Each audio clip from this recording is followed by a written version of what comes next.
Wiki ಅವರೇ ನಮಸ್ತೆ sir. ನಮಸ್ಕಾರ. ಕೆಂಡಸಂಪಿಗೆ ಕಾ, ಕಾಲೇಜ್ ಕುಮಾರ ಕಾ, ಹಾಂ, ಕಾಲಾಪತ್ತರ್ ಕಾ. ಇದೇನಿದು ಕೆ ಸೆಂಟಿಮೆಂಟ್? ಅದು ಬೇಕು ಅಂತ ಏನಾಗಿತ್ತಲ್ಲ ಸರ್. ಕೆಂಡ ಸಂಪಿಗೆ ಅನ್ನೋದು ಬಂದು ಒಂದು ಪುಸ್ತಕದ ಹೆಸರು, ಜಯಂತ್ ಸರ್ದು. ಅದನ್ನು ಸರ್ ಇಟ್ಟಿದ್ರು. ಈ ಕಾಲೇಜ್ ಕುಮಾರಲ್ಲಿ ಏನಂದರೆ ತಂದೆ ಹೆಸರು ಶಿವಕುಮಾರ್, ಮಗನ ಹೆಸರು ಕುಮಾರ್ ಅಂತ ಇರುತ್ತೆ. ಅದು ಸಿಮಿಲರ್ ಮೆಟಾಫರಿಕ್ ಆಗಿರಲಿ ಅಂತ ಅದಕ್ಕೆ ಇಟ್ಟಿದ್ರು. ಈ ಕಾಲಾಪತ್ತರಲ್ಲಿ ಏನಂದರೆ ಆ್ಯಕ್ಚುಲಿ ಕಪ್ಪು ಕಲ್ಲು ಅಂತಲೇ ಇಡ್ಬೋದಾಗಿತ್ತು ಸರ್. ಬಟ್ ಅದು ಒಂದು ಕಮೆಂಟ್ ನೋಡಿದೆ. ಹಾಂ, ಎಲ್ಲಿ ನೋಡಿದೆ? ಕಪ್ಪು ಕಲ್ಲು ಅಂತ ಇಡ್ಬೋದಾಗಿತ್ತು. ಬಟ್ ಆದರೆ ಆ ಹೆಸರು ಬರೋದು ಒಂದು ನಾರ್ತ್ ಇಂಡಿಯಾ ಕಡೆಯಿಂದ ಆಗಿರೋದ್ರಿಂದ ಅವರು ಇದನ್ನು ನಾಮಕರಣ ಮಾಡೋದ್ರಿಂದ ನಾವು ಇದಕ್ಕೆ ಅಂದರೆ ಕನ್ನಡದ ಅದು ತಲುಪುತ್ತೆ, ಆ ಕತೆ ನಡೆಯೋ ಜಾಗಕ್ಕೆ ತಲುಪುತ್ತೆ ನೀವು ಆ ಥರದ್ದು ಒಂದಿದಕ್ಕೋಸ್ಕರ. ಸರಿ ಸರಿ, ಬೇಕು ಅಂತ ಏನಿಟ್ಟಿಲ್ಲ, ಕತೆ ಆ್ಯಪ್ಟಾಗಿ ಇದೆ ಅಂತಲೇ ಇಟ್ಟಿದ್ದು. ಸರಿ ಸರಿ. ಬಟ್ ನಿಮಗೆ ಜನರಲಿ ಸೆಂಟಿಮೆಂಟ್ಗಳಲ್ಲಿ ನಂಬಿಕೆ ಇದೆಯಾ? ಅಂದರೆ ಅದನ್ನು ತುಂಬ ನಂಬೋದು ಇಲ್ಲ ಸರ್. ಅಂದರೆ ನಂಬಿಕೆ ಇಲ್ದೇನೂ ಬಿಟ್ಬಿಡೋದು ಇಲ್ಲ, ಸುಮ್ಮನೆ ಬ್ಯಾಲೆನ್ಸ್ ಮಾಡೋದು ಯಾವುದಕ್ಕೂ ಇರಲಿ ಸೇಫು ಅಷ್ಟೇ. ಯಾಕೆ ಕೇಳ್ತಾ ಇದ್ದೀನಿ ಅಂದರೆ, ಇದು ಸ್ವಲ್ಪ ಪರ್ಸನಲ್ ಪ್ರಶ್ನೆ, ತಪ್ಪು ತಿಳ್ಕೊಬೇಡಿ. ಸಂತೋಷ್ ರೇವಾ ಅವರು ವಿಕಿ ವರುಣ್ ಆಗಿದ್ದು ಹೇಗೆ, ಯಾಕೆ ಅಂತ ಕೇಳೋಕಿತ್ತು.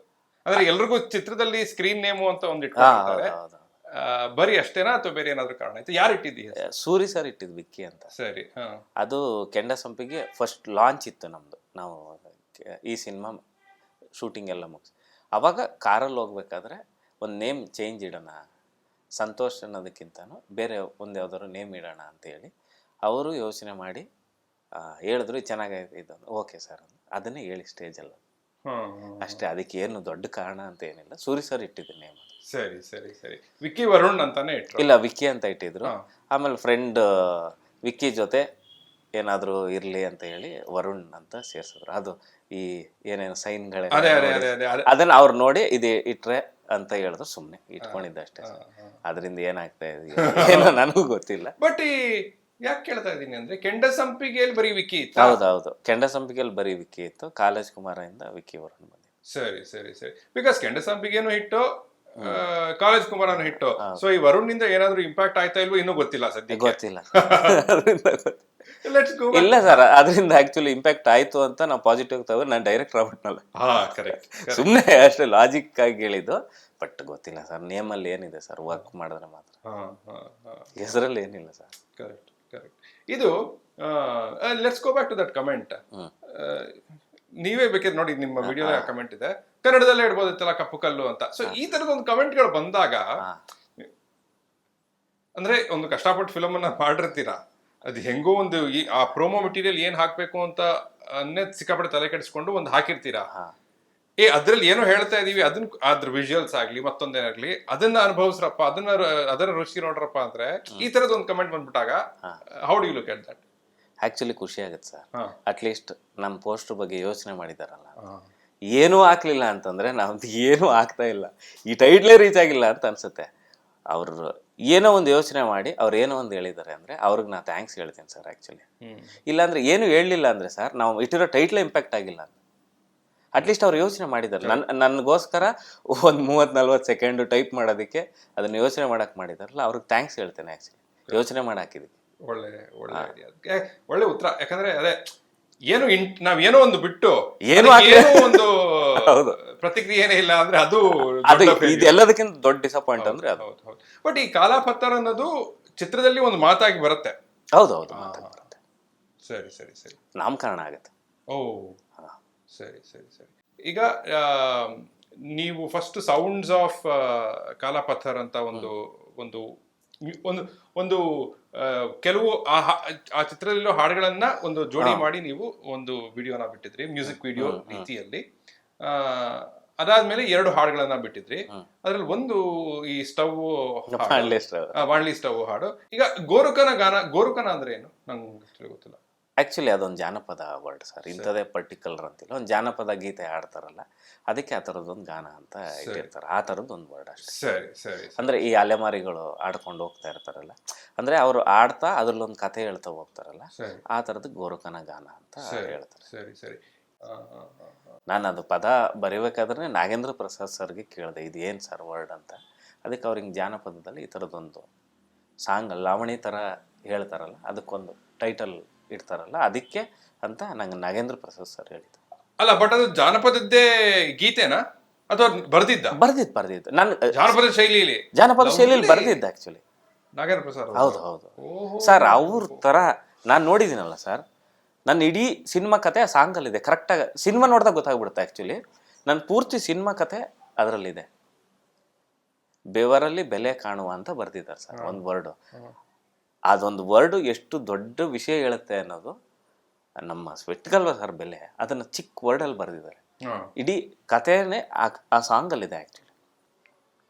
ಹಾಗೇನೆ ನಾನು ನಿಮಗೆ ಟ್ರೈಲರ್ ನೋಡಿದ ಕೂಡಲೇ ಹೇಳಿದ್ದು ಇದು, ಟ್ರೈಲರ್ ಕೊನೆಯಲ್ಲಿ ಬರೋದು ಗಾಳಿ ಸೌಗಂಧ, ಆದ್ರೆ ಆ ಸೌಗಂಧ ನಿನ್ನ ಉಸಿರಲ್ಲಿ ಸೇರ್ಲಿಲ್ಲ ಅನ್ನೋದು. ಅದು ಪ್ರಮೋದ್ ಮರವಂತೆ. ಕಾಲು ಮುರಿದ ಕಾರ್ ಮೋಡವೆ ಚೂರು ಕರಗಿ ನೀರಾಗ. ನಾನು ಯಾಕೆ ಈ ಹಾಡಿನಿಂದ ಶುರು ಮಾಡಿದೆ ಅಂದ್ರೆ, ನನಗನ್ಸೋದು ಅವರು ಕೂಡ ಬರ್ಕೊಂಡಿದ್ದಾರೆ. ಐ ಥಿಂಕ್ ಇದಕ್ಕೆ ಮುಂಚೆ ನಾವು ಹಾಗೆ ತೋರಿಸ್ಕೊಂಡಿದ್ವಿ, ಅನೂಪ್ ಸೀಲಿನ್ 2.0 ಅಂತ ಬರ್ಕೊಂಡಿದ್ದಾರೆ. ಆಯ್ತಾ, going back to sounds of Kaalapatthar ಇದನ್ನು ಕೇಳಿಸ್ಕೊಂಡೆ. ಒಂದು ಕಾನ್ಶಿಯಸ್ ಎಫರ್ಟ್ ಕಾಣುತ್ತೆ ಮ್ಯೂಸಿಕ್ ಅಲ್ಲಿ, ರಿಸಲ್ಟ್ ಬೊಂಬಾಟ್ ಆಗಿದೆ ಈ ಸಲ. Tell me about the music of this film and Anoop Seelin. ನಂಗೆ ಸಿಕ್ಕಾಪಟ್ಟೆ ಖುಷಿ ಆಯ್ತು ಅದನ್ನ ನೋಡಿದಾಗ. ಅನೂಪ್ ಅವ್ರದ್ದು ನಾನು ಏನಂದ್ರೆ, ಅವ್ರು ಇಲ್ಲಿವರೆಗೆ ಏನು ಆಲ್ಬಮ್ ಮಾಡಿದ್ರು, ಪ್ಲಸ್ ಅವ್ರು ಏನು ಬ್ಯಾಕ್ಗ್ರೌಂಡ್ ಸ್ಕೋರ್ ಮಾಡಿದ್ರು, ಅದನ್ನು ಬಿಟ್ಟು ನನಗೊಂದು ಸಪ್ರೇಟ್ ಮಾಡಿಕೊಡಿ ಈ ಸಿನಿಮಾಗೆ ಅಂತ ಹೇಳಿದೆ. ಅವ್ರಿಗೆ ಫುಲ್ ಬಾಂಡ್ ಸ್ಕ್ರಿಪ್ಟ್ ಕೊಟ್ಟು ಅವ್ರು ಓದಿದ್ಮೇಲೆ, ಸರಿ ಇದರಲ್ಲಿ ನನ್ನ ಹಳೆಯ ಸಿನಿಮಾಗಳದ್ದೊಂದು ಏನು ಟೆಕ್ಸ್ಚರ್ ಇತ್ತಲ್ಲ ನನ್ನ ಮ್ಯೂಸಿಕಲ್ಲಾಗಲಿ ಕೇಳೋದಕ್ಕಾಗಲಿ, ಅದನ್ನು ಬ್ರೇಕ್ ಮಾಡೋಣ ಅಂತ ಮಾಡಿದ್ರು. ಅದು ನಂಗೆ ತುಂಬ ಮಜಾ ಕೊಡ್ತು. ಅದಕ್ಕೆ ಅವ್ರದ್ದು ಇನ್ನೊಂದು ವರ್ಷನ್ ಅಂತ, ಅವರು ತುಂಬ ವರ್ಷದಿಂದ ಸಿನಿಮಾ ರಂಗದಲ್ಲಿತ್ತು, ಒಂದು ನೆಕ್ಸ್ಟ್ ಒಂದು ಚೇಂಜ್ ಇರಲಿ ಅಂತ ಸುಮ್ಮನೆ ನಾನೇ ಹಾಕಿದ್ದೆ. ನೀವೇ ಪ್ರಪೋಸ್ ಮಾಡಿದ್ದೆ? ನಾನೇ ಹಾಕಿದ್ದೆ. ನಾನು ಕೇಳಿದೆ, ಅವ್ರು ಕೇಳದೆ ಹಾಕ್ಬಿಟ್ಟಿದ್ದೆ. ಆಮೇಲೆ ಬೈಕೊಂಡ್ರೆ ಬೈಕೊಳ್ಳಿ, ಬಟ್ ಹಾಕಿದ್ದೀನಿ ಅಂತ. ಇಲ್ಲ, ನಂಗೇನೋ ಅದು ಸರಿ ಅಂತ ಅನ್ನಿಸ್ತು. ಆ್ಯಂಡ್ ಹೋಪ್ಫುಲಿ, ಯಾಕೆ ಅಂತ ಹೇಳಿದ್ರೆ ಇಲ್ಲಿ ಯಾರು ಏನಂತ ಹೇಳೋದು, ಸಕ್ಸಸ್ ಅನ್ನೋದಕ್ಕೆ ಸರಿಯಾದ ಒಂದು ಡೆಫಿನೇಷನ್ ಇಲ್ಲ. ನಾವು ಅನೂಪ್ ಸೀಲಿನ್ ಅವರು ಸಕ್ಸಸ್ಫುಲ್ ಅಲ್ಲ ಅಂತ ಹೇಳಲಿಕ್ಕೆ ಸಾಧ್ಯವೇ ಇಲ್ಲ. ಆದ್ರೂ ಕೂಡ ಆ ಒಂದು ಏನಂತ ಹೇಳೋದು, ಎ ಟಿಯರ್ ಮ್ಯೂಸಿಕ್ ಡೈರೆಕ್ಟರ್, ಈಗ ನಾವು ಹೇಗೆ ಅರ್ಜುನ್ ಜನ್ಯ, ವಿ ಹರಿಕೃಷ್ಣ, ಈಗ ಚರಣ್, ಅಜನೀಶ್ ಇವರೆಲ್ಲರ ಬಗ್ಗೆ ಮಾತಾಡ್ತೀವೋ, ನಂಗೆ ಅನ್ಸತ್ ಕೆಲವೊಮ್ಮೆ ಯಾಕೋ ನಾವು ಪಾಪ ಅನೂಪ್ ಅವ್ರನ್ನ ಅಲ್ಲಿ ಇಡೋದಿಲ್ವಾ ಅಂತ. ಸೊ ಅದಾಗ್ಲಿ ನನಗೆ ಇಲ್ಲಿಂದ ಅಂತ. ಅದನ್ನ ಈಗ ನಾನು ಅದನ್ನ ಮಣ್ಸಿದ್ರೆ ನಿಮ್ ಮುಂದೆ ನೀವ್ ಏನಂತ ಹೇಳ್ತೀರಿ ಸರ್? ಅನೂಪ್ ಸರ್ ಯಾವಾಗಲೂ ಹೇಳ್ತಾರೆ, ಸಾಂಗ್ ಇಟ್ಟಾಗದ್ ಮ್ಯಾಟ್ರ್ ಅಲ್ಲ ರೀ, ಸಿನಿಮಾ ಇಟ್ಟಾಗಬೇಕಂತ. ಸರ್ ಸಾಂಗ್ ಅವ್ರದ್ದು ಪ್ರತಿ ವರ್ಷ ಒಂದು 3 ಸಾಂಗ್ ಇಟ್ಟಾಗುತ್ತೆ ಸರ್, ಬಟ್ ಸಿನಿಮಾ ಇಟ್ಟಾಗಬೇಕು ಅಂತ ಹೇಳ್ತಾರೆ ಅವರು. ಕರೆಕ್ಟ್. ಯಾವತ್ತು ಸಕ್ಸಸ್ಫುಲ್ಲು ಡೈರೆಕ್ಟರ್ ಆಗಿ ನಾವು ಆ ಪೀಕಿಗೆ ಹೋಗ್ಬೇಕಂದ್ರೆ ನಾನು ಸಾಂಗ್ ಜೊತೆಲಿ ಸಿನಿಮಾ ಇಟ್ಟಾಗಬೇಕು ಅಂತ. ಬರೀ ಸಾಂಗ್ ಇಟ್ಟಾದರೆ ಸಕ್ಸಸ್ಫುಲ್ ಮ್ಯೂಸಿಕ್ ಡೈರೆಕ್ಟರ್ ಆಗಲ್ಲ ಸರ್. ಅವ್ರು ಹೇಳಿದಷ್ಟೇ, ರೀ ಸಾಂಗ್ ಇಟ್ಟಾಗದ್ ಬಿಡ್ರಿ, ತಲೆ ಕೆಡ್ಸ್ಕೊಬೇಡಿ, ಸಿನಿಮಾ ಇಟ್ಟಾಗಬೇಕು ಅಂತ ಹೇಳ್ತಾರೆ ಅವರು. ಅದು ಅವ್ರು ನನಗೆ ಹೇಳಿದ ಕಾರಣ. ಅಂದ್ರೆ ಅದರ ಅರ್ಥವು ಏನು ಅಂದ್ರೆ, ನಾನು ಕೇಳ್ತಾ ಇದ್ದೀನಿ, ಒಳ್ಳೆ ಹಾಡನ್ನ ಕೊಟ್ಟು ಚಿತ್ರ ಹಿಟ್ ಆಗ್ಲಿಲ್ಲ ಅಂದ್ರೆ ಆ ಹಾಡಿಗೂ ಸಿಗ್ಬೇಕಾಗಿರೋ ಮೈಲೇಜ್ ಸಿಗಲ್ಲ. ತುಂಬಾ ದಿನ ನಿಲ್ಲಲ್ಲ ಸರ್. ಸಿನಿಮಾ ಹಿಟ್ಟಾಗಿ ಸಾಂಗ್ ಆವರೇಜ್ ಇದ್ರು, ಬಟ್ ಸಾಂಗು ತುಂಬ ದಿನ ಹೋಗುತ್ತೆ ಆ ಸಿನಿಮಾ ಜೊತೆ, ಅದು ಜರ್ನಿ ಮಾಡುತ್ತೆ. ಆ ಸಿನಿಮಾ ಎಷ್ಟು ದಿನ ಇರುತ್ತೆ ಅಷ್ಟು. ಅದಕ್ಕೆ ಸಿನಿಮಾ ಹಿಟ್ಟಾಗಬೇಕು. ಸಾಂಗ್ ಇಟ್ಟಾದ ತಕ್ಷಣ ಸರ್, ಸಿನಿಮಾ ಚೆನ್ನಾಗಿದ್ಬಿಟ್ರೆ super blockbuster hit. Jogi ಸಿನಿಮಾದಲ್ಲಿ 7 ಮನೆ ಬರೀ ಸಾಂಗ್ ಹಿಂಗೆ ರಿಲೀಸ್ ಆಯ್ತು ಸರ್, ಸಿನಿಮಾ ಅದಕ್ಕೆ ಮೀರಿತ್ತು ಸರ್, ತಡ್ಕೊಳಕ್ಕಾಗಿಲ್ಲ ಸರ್, ಆ ಥರ ದೊಡ್ಡ ಹಿಟ್ಟಾಯಿತು. ಅದು ಸಾಂಗಿಗಿರೋ ಶಕ್ತಿ. ಯಾವಾಗ ಸಾಂಗ್ ಇಟ್ಟಾದ ತಕ್ಷಣ ಹಂಗೆ ಸಿನಿಮಾನು ಚೆನ್ನಾಗಿದ್ಬಿಟ್ರೆ ಸೂಪರ್ ಬಿಟ್ಟಾಗುತ್ತೆ ಸರ್. ನೀವು ನನ್ನ ಆಲ್ ಟೈಮ್ ಫೇವ್ರೆಟ್ ಚಿತ್ರದ ಬಗ್ಗೆ ಈಗ ಹೇಳ್ಬಿಟ್ರಿ, ಸೊ ಆ ಡೈರೆಕ್ಷನ್ಗೆ ಹೋಗ್ಬಿಡ್ತೀನಿ ನಾನು. ನಿಮ್ ಜೊತೆ ಆಫ್ ಕ್ಯಾಮ್ರಾ ಒಂದು ಸುಮಾರು 1.5 ಗಂಟೆ ಮಾತಾಡೋದು ಏನೋ, ಅದ್ರಲ್ಲಿ ನನಗೊಂದು ಸರಿಯಾಗಿ ಗೊತ್ತಾಗಿದ್ದು ಏನು ಅಂದ್ರೆ, ವಿತ್ ಆಲ್ ಡ್ಯೂ ರೆಸ್ಪೆಕ್ಟ್, ನೀವೊಂದು ಸಿನಿಮಾ ಹುಚ್ಚ ಅಲ್ವಾ? ತುಂಬಾ ಅದ್ಭುತವಾಗಿ ನೀವು ಅನಲೈಸಿಸ್ ಮಾಡ್ತಾನೆ ಕಳೆದು ಬಿಟ್ಟಿದ್ದೀರ ನನ್ನ ಪ್ರಕಾರ ನೀವು ಹುಟ್ಟಿನಿಂದಲೂ. ಜೋಗಿಯ ಬಗ್ಗೆ ನನಗೆ ಸರಿ ಹಿಂಗೆ ಕೇಳ್ತೀನಿ, ಜೋಗಿಯ 1 ಲೈನ್ ಏನು ನಿಮ್ಮ ಪ್ರಕಾರ? ಏನಿಲ್ಲ ಸರ್, ಅವ್ರ ತಾಯಿಗೋಸ್ಕರ ಇವನು ಬಳೆ ಮಾಡಿಸ್ಬೇಕಾಗಿತ್ತು, ಅದನ್ನು ದುಡಿದು ತಗೊಳ್ಳೋವರೆಗೆ ಅವನ ಲೈಫಲ್ಲಿ ಏನಾಯ್ತು ಅಷ್ಟೇ. ಸರಿ, ಇಡೀ ಸಕ್ಸಸ್ಸಿನ ಕಾರಣ ಏನಂದರೆ ಸರ್ ಅವ್ರ ತಾಯಿನ ಮೀಟ್ ಮಾಡದೇ ಇರೋದು. ಹ್ಮ್ ಹ್ಮ್ ಸರ್ ತಾಯಿ ಆಲ್ ಟೈಮ್ ಎಮೋಷನ್ ಸರ್. ಈ ಜಗತ್ತು ಎಷ್ಟೇ ಅಪ್ಡೇಟ್ ಆಗಲಿ, ಯಾವ ಬರಲಿ, AI 2 ಬರಲಿ, ಅದು ಏನು ಬಂದ್ರು ಸರ್ ತಾಯಿನೇ. ಅದು ಆಲ್ ಟೈಮ್, ಅದು ಕೋರ್ ಎಲ್ಲರಿಗೂ. ಅದರಿಂದ ಆ ಸಿನಿಮಾ ದೊಡ್ಡ ಸಕ್ಸಸ್ ಆಗಿದ್ದು ಕಾರಣ ಸರ್. ಆಮೇಲೆ ಸಾಂಗ್ ಹಿಟ್ಟಾಗಿತ್ತು, ಅಷ್ಟೇ ಚೆನ್ನಾಗಿ ಸೀನ್ಗಳಿತ್ತು, ಪರ್ಫಾರ್ಮೆನ್ಸೂ ಅಷ್ಟೇ ಚೆನ್ನಾಗಿತ್ತು ಸರ್. ಅನ್ನ ಸಾಂಬಾರು ತಿಂತೀವಿ ಅಂತ ಹೋಟೆಲ್ಗೆ ಹೋಗಿರ್ತೀವಿ ಸರ್, ಜೊತೆಗೆ ಪಲ್ಯನೂ ಹಾಕಿ ಪಾಯಸನೂ ಹಾಕಿ ಸ್ವೀಟು ಕೊಟ್ಬಿಟ್ರೆ ಎಷ್ಟು ಖುಷಿ ಆಗುತ್ತಲ್ಲ ಸರ್. ಹಂಗಾಗಿತ್ತು sir actually. ನನಗೆ ಪ್ರತಿ ಸಲ ಅನ್ಸೋದು ಜೋಗಿ ಬಗ್ಗೆ, ಅದು ಆಯ್ತಷ್ಟೇ, ಅದನ್ನ ಏನು ಸರ್ ಇವಾಗಲೂ ನೋಡಿ ಸೇಮ್ ವೈಬ್ರೇಷನ್ ಇದೆ ಆ ಸಿನಿಮಾ. ಇವಾಗ್ಲೂ ಕ್ಲಿಪ್ ಹಾಕಿದ್ರೆ ಸರ್ ಫೇಸ್ಬುಕ್ಕಲ್ಲಿ ಹಿಂಗೆ ನೋಡಿ ಸ್ಕ್ರೋಲ್ ಮಾಡಬೇಕಾದ್ರೆ ಕ್ಲಿಪ್ ಅಂದರೆ ಸೇಮ್ ವೈಬ್ ಇದೆ ಸರ್. ಅದು ಓಮು ಕೆಲವೊಂದಷ್ಟು ಸಿನಿಮಾಕ್ಕೆ ಯಾವಾಗ್ಲೂ ಅದಕ್ಕೊಂದು ಶಕ್ತಿ ಇದೆ ಸರ್. ನಮ್ಮನ್ನ ತಡೆದು ನಿಲ್ಲಿಸಿ ನೀನು ನೋಡಿ ನನ್ನ ಪೂರ್ತಿ ಅಂತ ಹೇಳ್ಬಿಟ್ಟು ನೋಡಾದ್ಮೇಲೆ ಮುಂದೆ ಹೋಗಿ. ನಾನು ಹೇಳೋದು ಅದನ್ನ ಕೂತು ಕ್ಯಾಲ್ಕುಲೇಟ್ ಕ್ರಿಯೇಟ್ ಮಾಡೋಕ್ಕಾಗಲ್ಲ. ಇಲ್ಲ ಸರ್, ಅದು ಎಲ್ಲವೂ ಕೂಡಿ ಬರೋದು ಸರ್ ಅಷ್ಟೇ. ನಾವು ಕ್ಯಾಲ್ಕುಲೇಟ್ ಮಾಡಿ ಮಾಡೋಕ್ಕೆಲ್ಲ ಸಾಧ್ಯನೇ ಇಲ್ಲ. ಥಿಯರಿ ಇರ್ಬೋದು, ಹಿಂಗೆ ಮಾಡಿದ್ರೆ ಹಿಂಗಾಗುತ್ತೆ ಅಂತ, ಮ್ಯಾಜಿಕ್ ಆಗೋದು ಗೊತ್ತಾಗಲ್ಲ, ಯಾರಿಗೂ ಗೊತ್ತಿಲ್ಲ ಸರ್. ಸರ್ ಥಿಯೇಟ್ರಲ್ಲಿ ಸಿನಿಮಾನ ಕೂತ್ಕೊಂಡು ಸರ್ ಒಂದು 3-4 ಸೀನ್ ಆದಾಗಲೇ ಗೊತ್ತಾಗುತ್ತೆ ಸರ್ ಈ ಸಿನಿಮಾ ವರ್ಕ್ ಆಗಲ್ಲ. ಅದು ಹೇಳ್ತಾ ಹೋಗುತ್ತೆ ಆ ಸ್ಕ್ರೀನ್. ಸರ್ ನೋಡ್ತಾ ಇರ್ತಾರೆ ಸರ್, ಬ್ರೀತ್ ಮಾಡ್ತಾ ಇರ್ತಾರಲ್ಲ, ಅವ್ರು ಸಿನಿಮಾ ನೋಡ್ಬೇಕಾದ್ರೆ ಗೊತ್ತಾಗುತ್ತೆ ಅವ್ರು ಹಿಂಗೆ ಕೂತವ್ರ ಹಿಂಗೆ ಗೊತ್ತಾಗ್ಬಿಡುತ್ತೆ ಸರ್. ಅದೊಂದು ಟೆಂಪಲ್ ರಿದಮಲ್ಲಿ ಹೋಗ್ತಾ ಇದೆ ಅಂತ. ಅದನ್ನು ನೀವು ಆ ಥಿಯೇಟ್ರಲ್ಲಷ್ಟು ಜನಗಳ ಮುಂದೆ ಹಾಕೋಕ್ಕಿಂತ ಮುಂಚೆ ನೀವು 40 ಸತಿ ಹಾಕೊಂಡು ನೋಡಿ, ಟಿವಿಲಿ ನೋಡಿ, ನಿಮ್ಮ ಫ್ರೆಂಡ್ಸ್ ಕರ್ಸಿ ನೋಡಿ, ಏನು ನೋಡಿದ್ರೂ ಆ ಜಡ್ಜ್ಮೆಂಟ್ ಸಿಗೋದು. ಕರೆಕ್ಟ್. ಥಿಯೇಟ್ರಲ್ಲಿ ಮಾತ್ರ ಆ ಜಡ್ಜ್ಮೆಂಟ್ ಸಿಗೋದು. ಅದನ್ನು ತುಂಬ ಸತಿ ಎಕ್ಸ್ಪರಿಮೆಂಟ್ ಮಾಡಿ ನೋಡು ಇದ್ದೀನಿ. ಸೊ ಈಗ ನಾನು ನಿಮ್ಮನ್ನು ಕೇಳಿದ್ರೆ ಕಾಲಾಪಥರ್ದು ಆ 3-4 ಸೀನ್ಗಳ ಜಡ್ಜ್ಮೆಂಟ್ ಏನು ಅಂತ ಕೇಳಿದ್ರೆ ನೀವು ಅದು ನನಗೆ ಹೇಳಲ್ಲ. ಕಾರಣ ಇಲ್ಲ, ಥಿಯೇಟ್ರಲ್ಲಿ ಹೆಂಗೆ ಬರುತ್ತೋ ನನಗೆ ಗೊತ್ತಿಲ್ಲ ಸರ್, ನನಗೆ ಗೊತ್ತಿಲ್ಲ. ಅದು ನಾನು ಏನೋ ಒಂದು ಟೆಂಪಲ್ ಇಟ್ಟಿದ್ದೀನಿ ಸರ್. ಅವ್ರು ಬರೋರು ಯಾವ ಮೂಡಲ್ಲಿ ಬರ್ತಾರೆ ಅಂತ ನಂಗೆ ಗೊತ್ತಿಲ್ಲ. ಬಂದು ಕೂತ್ಕೊಂಡು ಕನೆಕ್ಟ್ ಆದರೆ ಕರ್ಕೊಂಡು ಹೋಗುತ್ತೆ ಸರ್, ಇಲ್ಲ ಅಂದರೆ ಟುಸ್ ಅಷ್ಟೆ. ಅದು ನನಗೆ ಅದು ಐಡಿಯಾ ಯಾರ ಕೈಯಲ್ಲೂ ಆಗಲ್ಲ. ಇದನ್ನ ಹಾಕ್ಬಿಟ್ರೆ ಜನ ಕನೆಕ್ಟ್ ಆಗಿಬಿಡ್ತಾರೆ ಅನ್ನೋದು ಸಾಧ್ಯನೇ ಇಲ್ಲ ಸರ್. ಅದ್ರಲ್ಲಿ ತುಂಬ ವಿಷಯ ಇರುತ್ತೆ. ಬರಬೇಕಾದ್ರೆ ಯಾವ ನ್ಯೂಸ್ ನೋಡ್ಕೊ ಬಂದಿದ್ರು, ಪಾರ್ಕಿಂಗಲ್ಲಿ ಕಿರಿಕಾಗದೆ ಬಂದಿದ್ರ, ಬೆಳಗ್ಗೆ ತಿಂಡಿ ತಿನ್ಕೊ ಮಳೆ ಬಂತೋ ಬರ್ಲಿಲ್ವೋ, ಈ ತುಂಬ ನೇಚರ್ ಸಪೋರ್ಟ್ ಮಾಡ್ಬೇಕು ಸರ್. ಥಿಯೇಟ್ರಲ್ಲಿ ಪಿಕ್ಚರ್ ಚೆನ್ನಾಗಿ ಓಡ್ಬೇಕಂದ್ರೆ. ಕರೆಕ್ಟ್. ಯಾಕಂದರೆ ಬರೋವನಿಗೆ ತೊಂದರೆ ಆಗಿರಬಾರ್ದು, ಕರೆಕ್ಟ್. ಬಂದಾಗ ಅವ್ರು ಆರಾಮಾಗಿ ಟಿಕೆಟ್ ತೊಗೊಂಡು ತುಂಬ ವಿಷಯ ಆಗುತ್ತೆ ಸರ್. ಅರಿಬರಿಲೆಲ್ಲ ಸರ್, ನಾನು ಇಲ್ಲಿವರೆಗೂ ಸೆನ್ಸಾರ್ ಕಾರ್ಡ್ ಆಗೋದ್ಮೇಲೆ ನಾನು ಸಿನಿಮಾನೇ ನೋಡಲ್ಲ. ಥಿಯೇಟ್ರಿಗೆ ಹೋದರೆ ಆಗೋಗಿದೆ ಅಂದ್ರೆ ವಾಪಸ್ ಬರ್ತೀನಿ, ಇನ್ನೊಂದು ಶೋ ಫಸ್ಟಿಂದ ನೋಡ್ತೀನಿ. ನಂಗೆ ಫುಲ್ಫಿಲ್ ಅಂತಲೇ ಅನ್ಸಲ್ಲ. ಸೆನ್ಸಾರ್ ಕಾರ್ಡ್ ನೋಡ್ಬೇಕು ನಾನು, ಲೆಂತ್ ಎಷ್ಟಿದೆ, ಕರೆಕ್ಟ್, ಆಫೀಸರ್ ಯಾರಿದ್ದಾರೆ, BM ಶ್ರೀನಿವಾಸ ಯಾರೋ ಅಲ್ಲಿಂದ ಶುರುವಾದ್ರೇನೆ. ನನ್ನ ಫ್ರೆಂಡ್ಸ್ ಜೊತೆ ತುಂಬ ಸತಿ ಜಗಳ ಆಡಿದ್ದೀನಿ. ಲೇಟಾಗಿ ಬರ್ತಾರಲ್ಲ, ಅವ್ರು ಬರ್ತೀನಿ ನಾವು ಹೋಗೋರು ಶುರು ಆಗಿದ್ರೆ ನೀವು ನೋಡ್ರಿ ಗುರು, ನಾನು ಇನ್ನೊಂದು ಶೋ ನೋಡ್ತೀನಿ. ನಂಗೆ ಅದು ಕನೆಕ್ಟೇ ಆಗಲ್ಲ. ನನಗೆ ಅಲ್ಲಿ 0ಇಂದ ನೋಡ್ಬೇಕದು, ಅದು ಯಾವ ಸಿನಿಮಾ ಆದ್ರೂ ಸರ್. ಇನ್ನೂ ಒಂದು ಏನು ಗೊತ್ತಾ ಸರ್, ನಾನು ಬೇಡ ಅಂದ್ರೂ ಆ ಸಿನಿಮಾ ಚೆನ್ನಾಗಿದ್ರೆ ಅದೇ ಹುಡ್ಕೊಬಂದು ನಾನು ನೋಡಂಗೆ ಮಾಡುತ್ತೆ ಸರ್. ನನಗೆ ಅಂತಲ್ಲ, ಎಲ್ಲರಿಗೂ ಅದು ನನಗೆ ಯಾವಾಗಲೂ ಅನ್ಸುತ್ತೆ. ಅದು ಚೆನ್ನಾಗಿದೆ ಅಂದರೆ ಎಲ್ಲೋ ಒಂದು ವೈಬ್ ಬರ್ತಾ ಇದೆ ಸರ್. ಅದು ಚೆನ್ನಾಗಿದೆ ನೋಡ್ಬೇಕಂತ ಯಾರೋ ಹೇಳ್ತಾರೋ, ಫೋನಲ್ಲಿ ಬರುತ್ತೋ, ಎಲ್ಲೋ ಒಂದು ಕಡೆ ಬಂದು. ಕಾಂತಾರಕ್ಕದಾಯ್ತು ಅಂತ ಹೇಳ್ಬೋದಾ? 100% ಆಯ್ತು, 100% ಆಯ್ತು. ಸರಿ, ಕಾಂತಾರದ ಒನ್ ಲೈನು. ಕಾಂತಾರದ ಒನ್ ಲೈನು ಆಕ್ಚುಲಿ ಅದು ಒನ್ ಲೈನ್ ಡಿಫೈನ್ ಮಾಡೋಕ್ಕಲ್ಲ ಸರ್, ಅದು ತುಂಬಾ ಲೇಯರ್ಸ್ ಆಫ್ ಸ್ಟೋರಿ ಇದೆ. ಸರಿ, ಸಕ್ಸಸ್ಗೆ ಕಾರಣ ನಿಮ್ಮ ಪ್ರಕಾರ? ಕಾಂತಾರದ ಸಕ್ಸಸ್ಗೆ ಕಾರಣ ಫುಲ್ ಓವರ್ ಆಲ್ ಇಂದ ಸಕ್ಸಸ್ ಆಗಿರೋದು. ಎಲ್ಲರ ಹತ್ರ ಲಾಸ್ಟಲ್ಲಿ ಇದಾವೆ. ಆ ಲಾಸ್ಟ್ ಬಿಲ್ಡಪ್ ಬರ್ಬೇಕಂದ್ರೆ ಮುಂಚೆ ಇಷ್ಟು ಇದ್ದಿದ್ದಕ್ಕೆ ಅದು ಬಿಲ್ಡಪ್ ಸಿಕ್ಕಿದ್ದು. ನೀವು ಸಡನ್ ಆಗಿ ಆ ಸೀನ್ ಹಾಕಿದ್ರೆ ಆಗ್ತಾ ಇರಲಿಲ್ಲ. ಅವ್ರ ಕ್ಯಾರೆಕ್ಟರ್ನು ಶಿವಾನ ಕ್ಯಾರೆಕ್ಟರ್ ತೋರಿಸಿ ಆ ಕ್ಯಾರೆಕ್ಟರ್ ಬದಲಾಗಿ ಕೊನೆಯಲ್ಲಿ ಡಿವೈನ್ ಆಗ್ತಾರಲ್ಲ, ಆ ಜರ್ನಿ ನೋಡ್ತಾರಲ್ಲ ಸರ್. ಈಗ ಶಂಕರ್ ನಾಗ್ ಅವ್ರದ್ದು ಒಂದು ಸಿನಿಮಾ ಇದೆ, ಹೊಸ ಜೀವನ ಅಂತ. ಒಬ್ಬ ಕುಡುಕ ಹಂಗೆ ಹೋಗ್ತಾ ಅವನು ಒಳ್ಳೆಯವನಾಗಿ ಪರಿವರ್ತನೆ ಆಗ್ಬೇಕಾದ್ರೆ ಅವ್ರು ಹೆಂಡತಿ ಸಾಯ್ದಿದ್ದಾರೆ. ಆವಾಗಲೇ ಸರ್ ಫೀಲ್ ಆಗೋದು. ಮುಕ್ಕಾಲು ಸಿನಿಮಾ ಶಂಕರ್ ನಾಗ್ ಹಂಗಿರುತ್ತೆ, ಲಾಸ್ಟಲ್ಲಿ ಇದಾಗದು ಪುದಿಯಪ್ಪ ಅದಾಯ್ತು ತಮಿಳು. ಕರೆಕ್ಟ್. ಶ್ರೀ ಮಂಜುನಾಥ ಸಿನಿಮಾನು ಅದಕ್ಕೆ ಸರ್. ಫಸ್ಟ್ ಅವರು ದೇವ್ರನ್ನ ನಂಬ್ತಾ ಇರಲ್ಲ, ಹೋಗ್ತಾ ಒಬ್ಬ ದೇವ್ರಿಗೆ ಊಟ ಬಡಿಸೋ ಪರಿಸ್ಥಿತಿ ಬರುತ್ತಲ್ಲ ಸರ್, ಅದಕ್ಕೆ ಸರ್ ಸಕ್ಸಸ್ ಫಾರ್ಮುಲಾ. ಅದು success formula actually.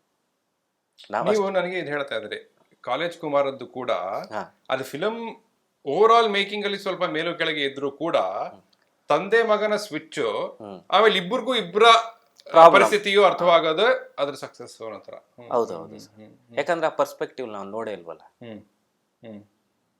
Very nice. ಯಾಕಂದ್ರೆ ನಾವು ಊಟ ಮಾಡ್ತಾ ಇರ್ತೀವಿ ಮನೇಲಿ ಅನ್ಕೊಳ್ಳಿ, ನಾವೇನೋ ನಮ್ಮ ಅಮ್ಮನಿಗೆ ಹೇಳ್ತೀವಿ ಇದನ್ನೇ ಸಾಂಬಾರು ಮಾಡಿದ್ದೆ ಬೇರೆ, ಅವಾಗ ನಮ್ಮ ಅಪ್ಪನ ಅಲ್ಲಿ ಮಲ್ಕೊಂಡಿರೋರ್ಗೆ ಅನ್ನಿಸ್ತಾ ಇರುತ್ತೆ ಆ ಥರಕ್ಕೆ ಎಷ್ಟು ಕಷ್ಟಪಟ್ಟಿದ್ದೀನಿ ಅಂತ. ಆ ಫೀಲ್ನ ಯಾರು ಹೇಳಿರ್ಲ್ವಲ್ಲ, ಅದನ್ನು ಟ್ರೈ ಮಾಡೋಣ ಅಂತ ಮಾಡಿದ್ದೆ ಅಷ್ಟೇ. ಅದರಲ್ಲಿ ಯಾವಾಗಲೂ ಅನ್ನಿಸ್ತಾ ಇರುತ್ತೆ ಫ್ಯಾಮಿಲಿ, ನಾವೇನೋ ಅಪ್ಪ ಅಮ್ಮನ ನಾವು ಕೇಳ್ತಾ ಇರ್ತೀವಿ, ಅವ್ರಿಗೆ ಏನೇನೋ ಒಂದಷ್ಟು ರಿಕ್ವೆಸ್ಟ್ ಇರುತ್ತೆ, ಅದನ್ನು ಫುಲ್ಫಿಲ್ ಮಾಡಬೇಕಾದ್ರೆ ಅವ್ರ ಫೀಲಿಂಗ್ ಏನಿರುತ್ತೆ ಅಂತ ನಾವು ಯೋಚನೆ ಮಾಡಿರಲ್ಲ. ಅವ್ರ ಫೀಲಿಂಗ್ ಯೋಚನೆ ಮಾಡಿದ್ದೆ college Kumar actually. Lovely lovely lovely. Duniya ಗೆಲುವಿಗೆ ಕಾರಣ ಮತ್ತೆ ಅವರಿಬ್ರು ಸತ್ತೋದ್ರು ಅನ್ನೋದಾ? ಯಾವ್ದು sir? Duniya character journey sir. ಆ ಒಬ್ಬ ಆ ಮಗನಿಗೊಂದು ಆಸೆ ಇತ್ತಲ್ಲ, ಅವ್ರ ಅಮ್ಮನ ಮಣ್ಣು ಮಾಡೋ ಆಸೆ ಇದೆಯಲ್ಲ, ಅದು ಪ್ಲಸ್ ಆ ಕ್ಯಾರೆಕ್ಟರ್ ಒಬ್ಬ ಇನ್ನೋಸೆಂಟ್ ಎಲ್ಲೆಲ್ಲಿ ಹೋದರೆ ಈ ಸಮಾಜ ಹೆಂಗೆ ಉಪಯೋಗಿಸ್ಕೊಂಡು ಯಾವ ಥರದ ಅಂತ್ಯ ಕಾಣ್ತಾರೆ ಅನ್ನೋದು ಆ ಇಡೀ ಸಿನಿಮಾ ಕ್ಯಾರೆಕ್ಟರ್ಗಳು ಸರ್. ಬಿಕಾಸ್ ನನಗೆ ಮುಂಗಾರು ಮಳೆ ಇದ್ರ ಬಗ್ಗೆ ಅಂದ್ರೆ ಅದು ಗೊತ್ತಿರೋ ಒಂದು ಸಾರ್ಟ್ ಆಫ್ ಸಿನಿಮಾ ಲಾಜಿಕ್ ಅಂತಾನೆ ಅನ್ಕೋಣ. ತರುಣ್ ಸುಧೀರ್ ಅವ್ರು ಹೇಳಿದ್ದು ಚೆನ್ನಾಗಿ ಹೇಳಿದ್ರು. ಆದ್ರೆ ಅವ್ರಿಬ್ರು ಸೇರ್ಬಿಟ್ಟು ಈ ಗಣೇಶ್ ಅವ್ರಿಗೆ ಈ ನಂದಿನಿ ಕ್ಯಾರೆಕ್ಟರ್ ಸಿಕ್ಬಿಟ್ಟಿದ್ರೆ ಅದು ಮುಂಗಾರು ಮಳೆನೇ ಅಲ್ಲ, ಸಿಗದೆ ಇರೋದೇ ಸರ್. ಆ ಸಿನಿಮಾದಲ್ಲಿ ಅನಂತ್ ನಾಗ್ ಅವ್ರಿಗೆ ಹೃದಯಾಘಾತ ಆಗಿ ನನ್ನ ಮಗಳ ಮದುವೆ ನೀನು ನಿಂತ್ಕೊಂಡು ಮಾಡಬೇಕು ಅಂತ ಹೇಳ್ತಾರಲ್ಲ ಸರ್, ಆ ಸಿನಿಮಾದ ಕೋರ್ ಪಾಯಿಂಟ್ ಅದೇ ಸರ್. ಅದು ಯಾರು ಆ ಥರದ್ದೊಂದು ಇನ್ಸಿಡೆಂಟ್ ಆಗುತ್ತೆ ಅಂತ ನೋಡೋ ಆಡಿಯನ್ಸ್ ಯಾರು ರೆಡಿ ಇರಲಿಲ್ಲ, ಅವ್ರಿಗೆ ಗೊತ್ತೂ ಆಗಲಿಲ್ಲ, ಗೆಸ್ ಮಾಡೋಕ್ಕೂ ಆಗಲಿಲ್ಲ. ಅದಕ್ಕೆ ಫಸ್ಟಿಂದ ಇವ್ರದ್ದು ಏನು ಕ್ಯಾರೆಕ್ಟರ್ ಇತ್ತಲ್ಲ, ಅಷ್ಟು ಲವಲವಿಕೆ ಆಗಿರೋರು ಅಲ್ಲಿ ಅವ್ರನ್ನ ಸೋಬರ್ ಮಾಡ್ತಾರಲ್ಲ, ಅಲ್ಲಿ ಸಿನಿಮಾ ಗೆದ್ಬಿಡುತ್ತೆ ಸರ್. ಅದು ಆ ಸೀನ್ ಚೆನ್ನಾಗಾಗೋದಕ್ಕೆ ಕಾರಣ ಇನ್ನು ಸುತ್ತ ಇರೋ ಸೀನ್ಗಳು, ಆ ಪಾಯಿಂಟ್. ಏನೇ ಆದ್ರೂ ಸರ್ ಒಂದು USB ಪಾಯಿಂಟ್ ಅಂತ ಇರುತ್ತೆ ಸರ್ ಎಲ್ಲ ಕಥೆಯಲ್ಲಿ. ಆ ಪಾಯಿಂಟ್ ಏನಾದರೂ ಟ್ರಿಗರ್ ಆದರೆ ಸರ್ ಆ ಸಿನಿಮಾ ಆಗುತ್ತೆ. ಟ್ರಿಗರ್ ಆದ್ರೆ ಅದಾಗೆ ಆಗಬೇಕು. ನಾವು ಮ್ಯಾನ್ಯುವಲಿ ಮಾಡ್ತೀವಿ ಅಂದ್ರೆ ಆಗಲ್ಲ. Right right right right. ಸರಿ, ನೀವು ಕೆಲಸ ಮಾಡಿದ 3 ಚಿತ್ರಗಳ ಬಗ್ಗೆ ಬೇಗ ಕೇಳ್ಬಿಡ್ತೀನಿ. ಇದೇ ರೀತಿಯ ನಿಮ್ ವಾಟ್ ಎವರ್ ನಿಮ್ಮ ಟಾಪ್ ಆಫ್ ಮೈಂಡ್ ನಿಮ್ಗೆ ಏನ್ ಬರುತ್ತೋ ಅದನ್ನ ಹೇಳ್ಬೋದು. ಪರಮಾತ್ಮ ಯಾವ್ದು ಸರ್? ಪರಮಾತ್ಮ ನೋಡಿ, ಆ ಟೈಮಲ್ಲಿ ಆ ಸಿನಿಮಾದ ಸ್ವಲ್ಪ ಇದಿತ್ತು ಅದಿತ್ತು ಅಂತೆಲ್ಲ ಹೇಳೋದು. ಇವಾಗ ಇದು ಕಲ್ಟ್ ಸ್ಟೇಟಸ್. ನಾವು ಹಂಗ ಆ ಸಿನಿಮಾ ಮಾಡ್ಬೇಕಾದ್ರೆ ಅನಿಸ್ತಾ ಇತ್ತು ಈ ಸಿನಿಮಾದಲ್ಲಿ ಏನೋ ಒಂದು ಜೀವ ಇದೆ ಅಂತ. ಆಕ್ಚುಲಿ ಆ ಜೀವ ಈಗ್ಲೂ ಯಾವಾಗ್ಲೂ ಟ್ರೆಂಡ್ ಆಗ್ತಾ ಇರುತ್ತೆ, ಅವಾಗ ಜೀವಂತವಾಗೇ ಇದೆ ಸರ್. ಆ ಸಿನಿಮಾದ ಸಾಂಗು ಸರ್ ಯಾವ ರೇಂಜ್ಗೆ ಇಟ್ಟಾಗಿತ್ತು ಅಂದ್ರೆ, ನಾವು ಅಷ್ಟೇನು ಡೈರೆಕ್ಟ್ರು ಅವಾಗ ಫೋನ್ ಅವಾಗ ತಾನೇ, ನಾನು ಕಳೆದ 1.5 ವರ್ಷನೋ 2 ವರ್ಷದಿಂದೇನೋ ಪರಮಾತ್ಮ ರಿಲೀಸ್ ಡೇಟ್ಗೋ ಏನಕ್ಕೋ ಒಂದು ಮೆಸೇಜ್ ಮಾಡಿದ್ದೆ, ಟ್ವೀಟ್ ಹಾಕಿದ್ದೆ. ಅದ್ರ ತರ ಆಲ್ಬಮ್ ಮತ್ತೆ ಅಂದ್ರೆ ಆಗಾಗ ಬರ್ತಾ ಹೋಗ್ತಿಲ್ಲ. ಫಾರ್ ಜೋಗಿ ಕೂಡ ಅದೇ ತರ ಇದಕ್ಕೆ ಅದ್ಭುತವಾದ ಆಲ್ಬಮ್ಮೆ. ಬಟ್ ಪರಮಾತ್ಮ ಫಸ್ಟ್ ಟೈಮ್ ಕೇಳಿದಾಗ ಒಂದಾದ್ಮೇಲೆ ಒಂದು ಹಾಡು ಹೆಸರು ಪೂರ್ತಿ ಎಲ್ಲ ನೋಡಿ ಹೋಗುತ್ತೆ, ಎಲ್ಲಿಗೋ ಹೋಗ್ಬಿಟ್ಟಿದ್ದಾರೆ. ಅಯ್ಯೋ ಏನಿದೆ ಹಿಂಗಿದೆ ಅಂತ. ಸರ್ ಕತ್ಲಲ್ಲಿ ಕರಡಿಗೆ ಸಾಂಗ್ ಇದೆಯಲ್ಲ ಸರ್, ಅದನ್ನ ರೆಕಾರ್ಡು ಎಷ್ಟು ವೆರೈಟಿಲಿ ಮಾಡಿರ್ಬೋದು ನಿಮ್ಮ ಪ್ರಕಾರ, ನಿಮ್ಮ ಅಂದಾಜು ಹೇಳಿ. ಒಂದು 60 ಶೈಲಿಲಿ ರೆಕಾರ್ಡ್ ಮಾಡಿ ಲಿರಿಕ್ನ ಚೇಂಜ್ ಮಾಡಿ ಆವಾಗ CD ಬರ್ನ್ ಮಾಡಿ ಕಳಿಸೋರು ಯಾರೋ ಹರಿಸರು. CD ಕೇಳೋದು, ಸಾಂಗ್ ಸರಿ ಇಲ್ಲ ಅಂದ್ರೆ CD ಮುರಿದು ಬಿಸಾಕೋದು, ಸಾಂಗ್ ಲೀಕ್ ಆಗುತ್ತೆ ಅಂತ. ಮತ್ತೆ ಹೊಸದು ಟ್ಯೂನ್ ಅದೇ ಇರ್ತಾ ಇತ್ತು, ಲಿರಿಕ್ ಚೇಂಜ್ ಆಗ್ತಾ ಇತ್ತು, ಅದನ್ನು ಹಾಡು ಕಳಿಸಿದ್ರೆ ಅದನ್ನು ಪ್ಲೇ ಮಾಡಿ ಕರೆಕ್ಟು ಅಂದ್ರೆ ಇಟ್ಕೊ. ಆ ಸಿನಿಮಾದಲ್ಲಿ ಸಾಂಗ್ಗಂತೂ ಯೋಗರಾಜ್ ಸರ್ ಅವ್ರ ಮ್ಯಾಕ್ಸಿಮಮ್ ಎಫರ್ಟ್ ಅಂತ ಹೇಳ್ತಾರಲ್ಲ ಸರ್, ಅದನ್ನು ಹಾಕಿದ್ರು. ಆ CD ಇಷ್ಟಿತ್ತು ಸರ್, ಒಂದೊಂದು ಸಾಂಗ್ ಒಂದೊಂದು CD ಬರ್ತಾ ಇತ್ತು, ಕೇಳೋದು ಮುರಿದು ಬಿಸಾಕಲ್ಲ ಅನ್ನೋದು, ಮುರಿದು ಬಿಸಾಕ ಅಷ್ಟು CD ಮುರಿದಾಕಿದ್ವಿ. ಅವರ ಬರವಣಿಗೆ ಒಂದು ಮ್ಯಾಜಿಕ್ ಅಲ್ವಾ? ಹೌದು.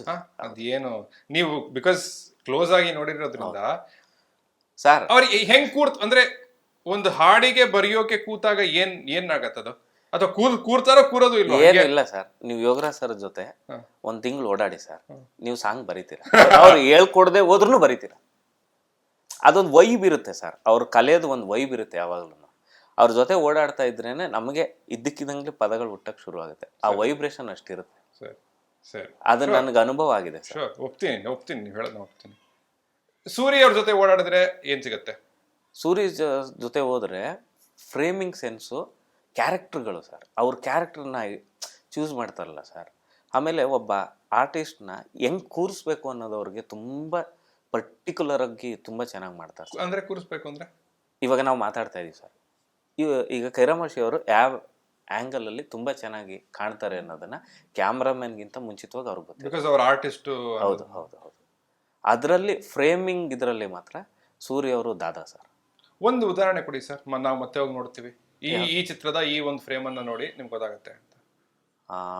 ಪರ್ಟಿಕ್ಯುಲರ್ ಆಗಿ ಅಂತ ಹೇಳೋದಕ್ಕಿಂತ ಅಂದ್ರೆ ಫಾರ್ ಎಕ್ಸಾಂಪಲ್ ಫ್ರೇಮಿಂಗ್ ಬಗ್ಗೆ ನಾನು ಮತ್ತೆ ಹೋಗಿ ನೋಡಬೇಕು, ಬಟ್ ವಿಜುವಲ್ಸ್ ಅಂದ್ರೆ ನನಗೆ ಟಕ್ಕಂತ ಯಾವಾಗಲೂ ಹೊಳೆಯೋದು ಈ ಪಾಪ್ಕಾರ್ನ್ ಮಂಕಿ ಟೈಗರ್ ಅಲ್ಲಿ ಒಂದು ಚಿಟ್ಟೆ ನೀರಲ್ಲಿ ಸತ್ತು ಬಿದ್ದಿರುತ್ತೋ ಅದ್ರದ್ದು ಒಂದು ಶಾರ್ಟ್. ಸೊ ಎನಿವೆ ನೀವು ಹೇಳಿ. ಆ ಥರದ್ದು ಮಾಡ್ತಾರೆ. ಟಗರು ಅಲ್ಲಿ ಒಂದು ಗ್ಲಾಸಲ್ಲಿ ಇದು ಡಿಪ್ ಮಾಡ್ಬೇಕಾದ್ರೆ ತುಂಬಾ ಕ್ಲೋಸ್ ಇಟ್ಟಿರ್ತಾರೆ, ಅದು ಏನು ಅಂತ ಆಮೇಲೆ ನೋಡಿದ್ರೆ ಅವರು ಟೀ ಕುಡಿ ಅಂದ್ರೆ ಆ ಮೂಡ್ಗೆ ಕರ್ಕೊಂಡು ಹೋಗೋದಕ್ಕೆ ಸರ್ ಓಪನಿಂಗ್ ಅಲ್ಲೇ ಇದು ಮಾಡ್ತಾರೆ.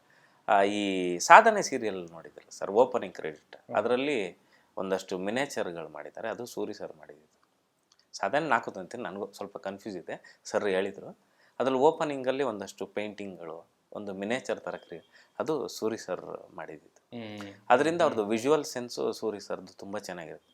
ಯಾಕೆ ನಮ್ಗೆ ಹಂಗೆ ಅನಿಸುತ್ತೆ ಅಂದರೆ ಸರ್, ಸೀನ್ ಪೇಪರ್ ನಮ್ಮ ಕೈಲಿ ಕೊಡ್ತಾಯಿದ್ರು, ಇದನ್ನ ನಾಳೆ ಇದು ಸೀನು ನಾವು ಅದನ್ನು ಓದ್ಬಿಟ್ಟು ಜಾಗನೂ ಗೊತ್ತು ಎಲ್ಲಿ ತೆಗಿತಾರೆ, ಇದನ್ನ ಹೆಂಗೆ ತೆಗಿತಾರೆ ಅಂತ ನಮ್ಮ ತಲೆಯಲ್ಲಿ ನಾವೊಂದು ಸೀನ್ ಡಿವೈಡ್ ಮಾಡ್ಕೊಂಡಿರ್ತೀವಿ. ಈ ಆ್ಯಂಗಲ್ ಇಟ್ಟಿರ್ತಾರೆ, ಈ ಆ್ಯಂಗಲ್ ಬಟ್ ಅದೆಲ್ಲದು ಬಿಟ್ಟು ಅವ್ರು ಬೇರೆ ಒಂದು ಆ್ಯಂಗಲ್ ಹುಡುಕ್ತಾ ಇದ್ರು ಸರ್. ಅವಾಗ ಅನ್ಸೋದು ಅವ್ರದ್ದೊಂದು ಮಾಸ್ಟ್ರು ಮೈಂಡ್ ಇದೆ ಅಂತ. ಅವ್ರದ್ದೊಂದು ನಾವೇ ಈ ಲೊಕೇಶನಲ್ಲಿ ಏನಿದೆ ಅಂತದ್ದು, ಇದನ್ನ ಯಾಕೆ ಚೂಸ್ ಮಾಡಿದ್ರೆ ಏನು ಇಲ್ವಲ್ಲ ಅಂದರೆ ಆ ಲೊಕೇಶನ್ನ ಒಂದು ಆರ್ಟ್ ಫಾರ್ಮ್ಗೆ ಅವ್ರು ಅಲ್ಲಿ ಬಂದಮೇಲೆ ಅದನ್ನು ತರ್ತಾಯಿದ್ರು. ಎಷ್ಟೋ ಸರಿ ಹಿಂಗೊಂದು ವಾಲ್ ಇದ್ದರೆ ಒಂದು ಚಿಕ್ಕದೊಂದು ಕೋಲ್ ತೊಗೊಂಡು ಅದನ್ನು ಹಿಂಗೆ ಗೀಜಿ ಅದನ್ನೊಂದು ಪೇಂಟ್ ಥರ ಕ್ರಿಯೇಟ್ ಮಾಡ್ತಾಯಿದ್ರು, ಏನೇನೋ ಮಾಡ್ತಾಯಿದ್ರು. ಅದೆಲ್ಲ ನಮ್ಗೆ ಸಿಕ್ಕಾಬಟ್ಟೆ ಇನ್ಸ್ಪೈರ್. ಸೂರಿ ಸರ್ ಹಿಂಗೆ ವೆಹಿಕಲಿಂದ ಇಳಿದು ಹಿಂಗೆ ಅವ್ರು ಶೂಟಿಂಗ್ ಮಾಡೋ ಜಾಗ ನೋಡ್ದ ಅಂದರೆ ಅದು ಜೀವ ಇಲ್ದಿರೋ ಜಾಗಕ್ಕೆ ಜೀವ ಬರ್ಸ್ಬಿಡುತ್ತೆ.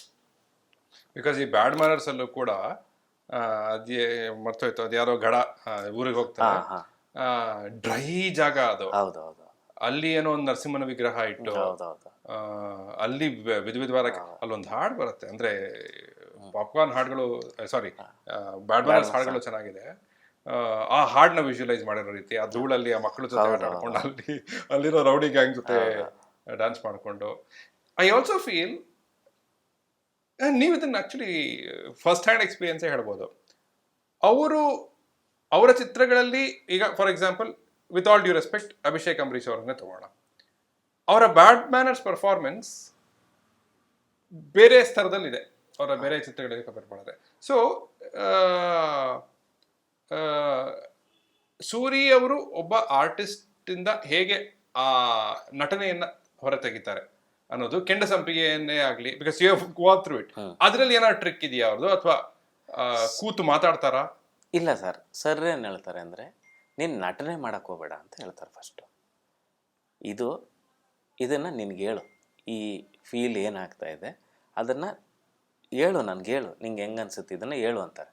ಆಗ ನಮಗೆಷ್ಟು ಗೊತ್ತಿರುತ್ತೆ ಅದನ್ನ ಹೇಳ್ತೀವಿ, ಅದ್ರಲ್ಲಿ ಚಿಕ್ಕ ಪುಟ್ಟ ಚೇಂಜ್ ಮಾಡ್ತಾರೆ ಅಷ್ಟೇ. ಗೊತ್ತಿಲ್ಲದೆ ಇರೋದನ್ನ ಮಾಡು ಅಂತ ಹೇಳಲ್ಲ, ಅವಾಗ ಮಾಡೋಕ್ಕಾಗಲ್ಲ ನಮ್ಗೆ. ಅಂದ್ರೆ ಹೇಳು ಅಂದ್ರೆ ಶೂಟ್ ಗಿಂತ ಮುಂಚೆ ಹೇಳ್ಬೇಕು ನೀವು. ಅಂದ್ರೆ ಇಲ್ಲಿ ಕೂತ್ಕೊಳ್ಳೋ, ಇದನ್ನ ಹಿಂಗೆ ಹೇಳೋ, ಈಗ ಇಲ್ಲಿ ಕ್ಯಾಮ್ರಾ ಇರುತ್ತೆ, ಇದನ್ನ ಹೇಳು ಅಂತ ಹೇಳ್ತಾರೆ. ಅದು ಹೇಳ್ಬೇಕಾದ್ರೆ ಅಲ್ಲಿ ಕರೆಕ್ಷನ್ ಮಾಡ್ತಾರೆ, ಹಿಂಗೆ ಹೇಳ್ಬೇಡ, ಹಿಂಗೆ ತಿರ್ಕೊಂಡು ಹೇಳು ಅಂತ ಹೇಳ್ತಾರೆ. ನಮ್ಮಲ್ಲಿ ಏನು ಮೈನಸ್ ಇದೆ ಸರ್, ಅದನ್ನ ಪ್ಲಸ್ ಮಾಡ್ತಾ ಹೋಗ್ತಾರೆ. ಇವ್ನು ಹಿಂಗೆ ಹೇಳಿದ್ರೆ ಕರೆಕ್ಟಾಗಿ ಹೇಳ್ಬಲ್ಲ, ಆಮೇಲೆ ತುಂಬ ಪ್ರೆಷರ್ ಹಾಕಲ್ಲ, ಇಲ್ಲೇ ನಿಂತ್ಕೋಬೇಕು, ಇಷ್ಟೇ ಟರ್ನ್ ಆಗಬೇಕು, ಹಿಂಗೆ ಮಾಡಬೇಕು ಅಂತ.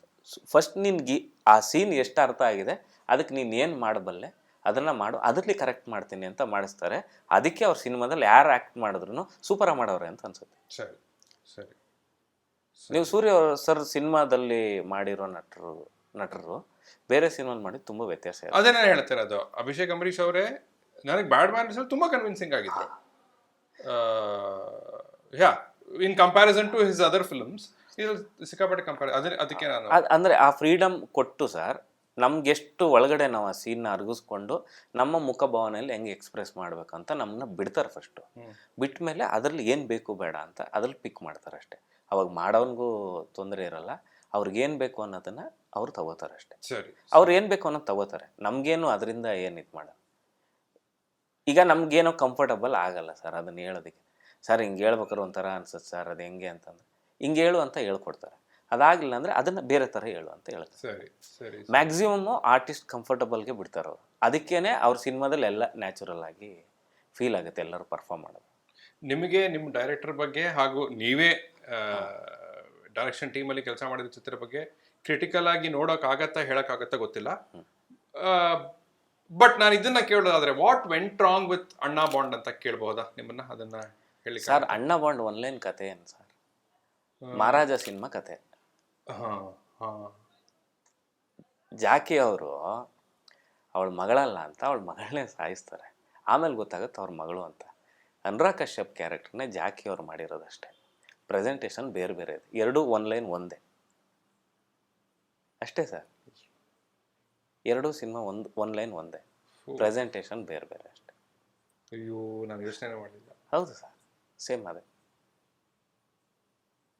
ಓಲ್ಡ್ ಬಾಯ್ ಅನ್ನೋ ಕೊರಿಯನ್ ಸಿನಿಮಾದಲ್ಲಿ ಏನಾಗಿದೆ ಅಂದರೆ ಅದರಲ್ಲಿ ಡೈರೆಕ್ಟ್ ಅಟೆಂಪ್ಟ್ ಮಾಡಿದ್ದಾರೆ, ನಮ್ಮಲ್ಲಿ ಅದನ್ನು ಅರಗಿಸ್ಕೊಳಕ್ಕಾಗಲ್ಲ ಅಂತ ಚೇಂಜ್ ಮಾಡಿದ್ದಾರೆ ಅಷ್ಟೇ. ಬಟ್ ಅದು ಸೂರಿ ಸರ್ ಅದು ಸ್ಕ್ರಿಪ್ಟ್ ಮಾಡಿದಾಗೆಲ್ಲ ನಮ್ಗನ್ಸಿತ್ತು ಸಖತ್ತಿದು ನೆಕ್ಸ್ಟ್ ಲೆವೆಲ್ ಟ್ವಿಸ್ಟ್ ಇದು ಕಥೆಯಲ್ಲಿ ಅಂತ. ಬಟ್ ಅದು ಏನಾಯಿತೋ ನಮ್ಗೆ ಗೊತ್ತಾಗಿಲ್ಲ ಸರ್, ಜಡ್ಜ್ಮೆಂಟ್ಗೆ ಸಿಗಲಿಲ್ಲ ಅದು. ಬಟ್ ಇವಾಗ ಮಹಾರಾಜ ನೋಡಿದಾಗ ಅದು ಒನ್ಲೈನ್ ಇದು ಒನ್ ಸೇಮ್ ಅಷ್ಟೇ. ಇದು ಯಾರಾದರೂ ಕಂಡುಹಿಡಿದು ಹೇಳಿದ್ರಾ ಯಾರು ಸೋಷಿಯಲ್ ಮೀಡಿಯಾಲಾಗ್ಲಿ ಅಥವಾ? ಇಲ್ಲ ಇಲ್ಲ ಇಲ್ಲ ಅಲ್ಲ, ನಮ್ಮ ಡೈರೆಕ್ಷನ್ ಡಿಪಾರ್ಟ್ಮೆಂಟ್ ಹುಡುಗರುಗಳು ಡಿಸ್ಕಸ್ ಮಾಡ್ಬೇಕಾದ್ರೆ ಹೇಳ, ನಮ್ದೊಂದು ಗ್ಯಾಂಗ್ ಇದೆ, ಆ ಗ್ಯಾಂಗಲ್ಲಿ ನಾವು ಡಿಸ್ಕಸ್ ಮಾಡ್ತಾ ಇರ್ತೀವಿ ಅಷ್ಟೇ. ಸೂರಿ ಅವ್ರಿಗೆ ಗೊತ್ತಾ? ಗೊತ್ತಿಲ್ಲ ಅನ್ಸುತ್ತೆ ನಾನು ಸರ್ಗೆ. ಸರಿ ಸರಿ. ಕಡ್ಡಿಪುಡಿ ಈ ಅಂದ್ರೆ ತದನಂತರ ಕೆಲವರು ಅದಕ್ಕೆ ಒಂದು ಕಲ್ಟ್ ಸ್ಟೇಟಸ್ ಅನ್ನ ತಂದ್ಕೊಟ್ರು. ಆಗ ಏನ್, what was the reception back then? Sir ಅದರಲ್ಲಿ ಆ ಸಿನಿಮಾ ಸಖತ್ ಈ ಲವ್ ಅಂದರೆ ಈ ಸಿನಿಮಾ 100% ಸಕ್ಸಸ್ ಅಂತಲೇ ಮಾಡಿತ್ತು ಸರ್. ಆ ಸಿನಿಮಾನು ಹಂಗೆ ಇತ್ತು ಸರ್. ಪ್ರತಿ ಸತಿ ಟೆಕ್ನಿಷಿಯನ್ ವರ್ಕ್ ಮಾಡಬೇಕಾದ್ರೆ, ಬ್ಯಾಕ್ಗ್ರೌಂಡ್ ಸ್ಕೋರ್ ಮಾಡಬೇಕಾದ್ರೆ ಏನು ಸಿನಿಮಾ ಮಾಡಿದ್ದೀರ ಸರ್. ಆ ಸಿನಿಮಾದಲ್ಲಿ ಎಂಥ ಸೀನ್ ಅಂದರೆ, ಶಿವಣ್ಣ ಅವ್ರದ್ದು ಹೆಂಡ್ತಿ ಬೈದ್ಬಿಟ್ಟು ಲಾಂಗ್ ಬಿಸಾಕಿ ಹೋಗ್ತಾರೆ, ಒಬ್ಬ ಹೊಡೆಯೋದಕ್ಕೆ ಬಂದು ಸುಮ್ಮನೆ ಲಾಂಗ್ ಎತ್ಕೋದು. ಅದು ತೆಗಿಬೇಕಾದ್ರೆ ಸರ್ ಏನೂ ಇರಲಿಲ್ಲ ಸರ್, ತುಂಬ ಪ್ಲೇನ್ ಆಗಿತ್ತು. ಯೂನಿಟ್ ಅವರಲ್ಲಿ ನೋಡ್ಬೇಕಾದ್ರೆ ಅಣ್ಣ ಮಚ್ಚೆತ್ಕೊಂಡ್ರು, ಸಾರು ಕಟ್ಟಂದ್ರು, ಏನು ಮಜಾ ಬರ್ತಾ ಇಲ್ವಲ್ಲ, ಅಣ್ಣ ಹೊಡಿತಾ ಇಲ್ವಲ್ಲ. ಶಿವಣ್ಣ ಅವ್ರ ಯೂನಿಟೇ ತಾನೆ. ಬಟ್ ಆ ಸೀನ್ ನೋಡ್ಬಿಟ್ಟು ನಮ್ಗೆ ಎಂಥ ಸೀನ್ ತೆಗ್ದಿರ ಅಂತ ಯೂನಿಟ್ ಹುಡುಗರು ಹೇಳಿದ್ರು ಸಿನಿಮಾ ನೋಡಿದ್ಮೇಲೆ. ಆಮೇಲೆ ಅವ್ರು ಹೇಳ್ತಾರೆ ಏನು ತೆಗಿತಾ ಇದ್ರೆ ಸಿನಿಮಾ ಅರ್ಥನೇ ಆಗ್ತಾ ಇಲ್ಲ ಅಂತ. ಸರ್ ಯೂನಿಟ್ ಅವ್ರಿಗೊಂದು ಸೆನ್ಸ್ ಇರುತ್ತೆ ಸರ್. ಅವ್ರಿಗೆ ನಾವು ವರ್ಷಕ್ಕೋ 2 ವರ್ಷಕ್ಕೋ ಪ್ರೊಡಕ್ಷನ್ ಯೂನಿಟ್, ಲೈಟ್ ಅವರು ಇವರು ಎಲ್ಲರಿಗೂ ಅವ್ರಿಗೊಂದು ಸಿಕ್ಕಾಪಟ್ಟೆ ಸೆನ್ಸ್ ಇರುತ್ತೆ ಸರ್. ಅವ್ರು ಹೆಂಗೆ ಅಂತಂದರೆ ಸಿನಿಮಾ ಶೂಟಿಂಗ್ ನಡಿಬೇಕಾದ್ರೆ ಗೊತ್ತಾಗುತ್ತೆ ಈ ಸಿನಿಮಾ ಕರೆಕ್ಟಾಗಿ ಹೋಗ್ತಾ ಇದ್ದೀವಿ ಇಲ್ವಾ ಅಂತ. ಅಷ್ಟು ಸೆನ್ಸ್ ಇರುತ್ತೆ. ದಿನ ಶೂಟಿಂಗ್ ಹೋಗ್ತಾರೆ ಸರ್. ಆಮೇಲೆ ನೋಡಿ, ಹೈ ಬಡ್ಜೆಟ್ ಸಿನಿಮಾ ಮಾಡಿದ್ರು ಅಷ್ಟೇ ಕಾಸು ಸರ್, ಲೋ ಬಡ್ಜೆಟ್ ಮಾಡಿದ್ರು ಅಷ್ಟೇ ದುಡ್ಡು, ಎಫರ್ಟ್ ಸೇಮೇ. ಆದರೆ ಸಿನಿಮಾ ಚೆನ್ನಾಗಿ ಬರ್ತಾ ಇದೆ ಅಂತ ಯೂನಿಟ್ ಅವ್ರಿಗೆ ಎಲ್ಲ ಡಿಪಾರ್ಟ್ಮೆಂಟಿಗೆ ಗೊತ್ತಾದರೆ ಸರ್, ಅವ್ರದ್ದು ಮ್ಯಾಕ್ಸಿಮಮ್ ಎಫರ್ಟ್ ಹಾಕಿ ಮಾಡ್ತಾರೆ ಸರ್. ನಾನು ಅದನ್ನು ಕೇಳಿದ್ದೆ ಒಬ್ಬ ಯೂನಿಟ್ ಚೀಫ್ನ, ಯಾಕೆ ನೀವು ಬೇರೆ ಸಿನಿಮಾಲೆಲ್ಲ 6 ಕಾಲಿಗೆಲ್ಲ ಲೈಟ್ ಆಫ್ ಮಾಡಿ ಹೊಡ್ತೀವಿ ಅಂತೀರ, ಒಂದೊಂದು ಸಿನಿಮಾಗೆ 7:15 ಅದು ಮಾಡ್ತೀನಿ ಅಂದರೆ. ನಮ್ಮ ಸಿನಿಮಾ ಉಳಿಬೇಕ್ರಿ, ಈ ಸಿನಿಮಾ ಚೆನ್ನಾಗಾಗುತ್ತೆ, ಆ ವೈಬ್ ಇದೆ ಸಿನಿಮಾದಲ್ಲಿ ಅಂತ ಹೇಳ್ತಾರೆ. ಅವರೆಲ್ಲ ಸೀನಿಯರ್ಸ್ ಸರ್, ಹೌದು, 30 ವರ್ಷ 40 ವರ್ಷ ಅವ್ರು ಲೈಟ್ ಆಫೀಸರ್ಸ್. ಅವ್ರು ಹೇಳ್ತಾರೆ ಇದರಲ್ಲೊಂದು ವೈಬ್ ಇದೆ, ಈ ಸಿನಿಮಾ ವರ್ಕ್ ಆಗುತ್ತೆ ಅಂತ. ಅದು ನಂಗೆ ತುಂಬ ಸತಿ ಅದು ಗೊತ್ತಾಗುತ್ತೆ. ಸಿನಿಮಾ ಮಾಡಬೇಕಾದ್ರೆ ಅದೊಂದು ವೈಬ್ ಕ್ರಿಯೇಟ್ ಆಗ್ತಾನೆ ಇರುತ್ತೆ. ಅದಕ್ಕೆ ಯೂನಿಟ್ ಅವರು ಅವ್ರಿಗೆ ಗೊತ್ತಿಲ್ಲದೆ ಅವ್ರು ಸ್ಪಂದಿಸ್ತಾರೆ. ಯಾಕಂದರೆ ಈ ಸಿನಿಮಾ ಇಟ್ಟಾದರೆ ಇನ್ನೂ ತುಂಬ ಸಿನಿಮಾಗಳು ಆಗುತ್ತೆ ಅಂತ. ಅದು ಯಾವಾಗಲೂ ಆಗುತ್ತೆ ಸರ್. ಆ ಸಿನಿಮಾ ಶೂಟಿಂಗ್ ಪ್ರೋಸೆಸಲ್ಲಿ ಗೊತ್ತಾಗುತ್ತೆ ನಮ್ಗೆ ಅದು. ಸರಿ ಸರಿ ಸರಿ. ಸೊ ಥ್ಯಾಂಕ್ ಯು ನಿಮ್ಮ analysis of a few films ಕೊಟ್ಟಿದ್ದಕ್ಕೆ. ಬಟ್ ಸ್ವಲ್ಪ ಹಿಂದಕ್ಕೆ ಹೋಗೋಣ. ಈ ಅನಾಲಿಸಿಸ್ ಹುಳ ಎಲ್ಲಿ ಬಂತು ಅಂತ. ನೀವು ಚಾಮರಾಜನಗರದವರು ಅಂತ ಹೇಳಿದ್ರಿ, ನಿಮ್ಮ ಹಿನ್ನೆಲೆ ಬಗ್ಗೆ ಹೇಳ್ಬೋದು. ನಿಮ್ಮ ಮನೆಯಲ್ಲಿ ನಿಮ್ಮ ತಂದೆ ತಾಯಿ ಏನು ಮಾಡ್ತಿದ್ರು? ನಾನು ರೈತಾಪಿ ಕುಟುಂಬ ಸರ್. ನಾವೊಂದು ರೈತ ಮನೆತನದವರು. ನಮ್ಮ ಅಕ್ಕ ಡಾಕ್ಟ್ರು, ನಾವು ಸುಮ್ಮನೆ ಕಾಮಿಕಲ್ ಆಗಲಿ ಅಂತ ಯಾವಾಗಲೂ ಮೆಡಿಕಲ್ ಡಾಕ್ಟ್ರು. ನಮ್ಮ ಅಕ್ಕ ಡಾಕ್ಟ್ರು, ನಾನು ಆ್ಯಕ್ಟ್ರು ಅಂತ ಸುಮ್ಮನೆ ಜೋಕಿಗೆ ಹೇಳ್ತಾ ಇದ್ವು.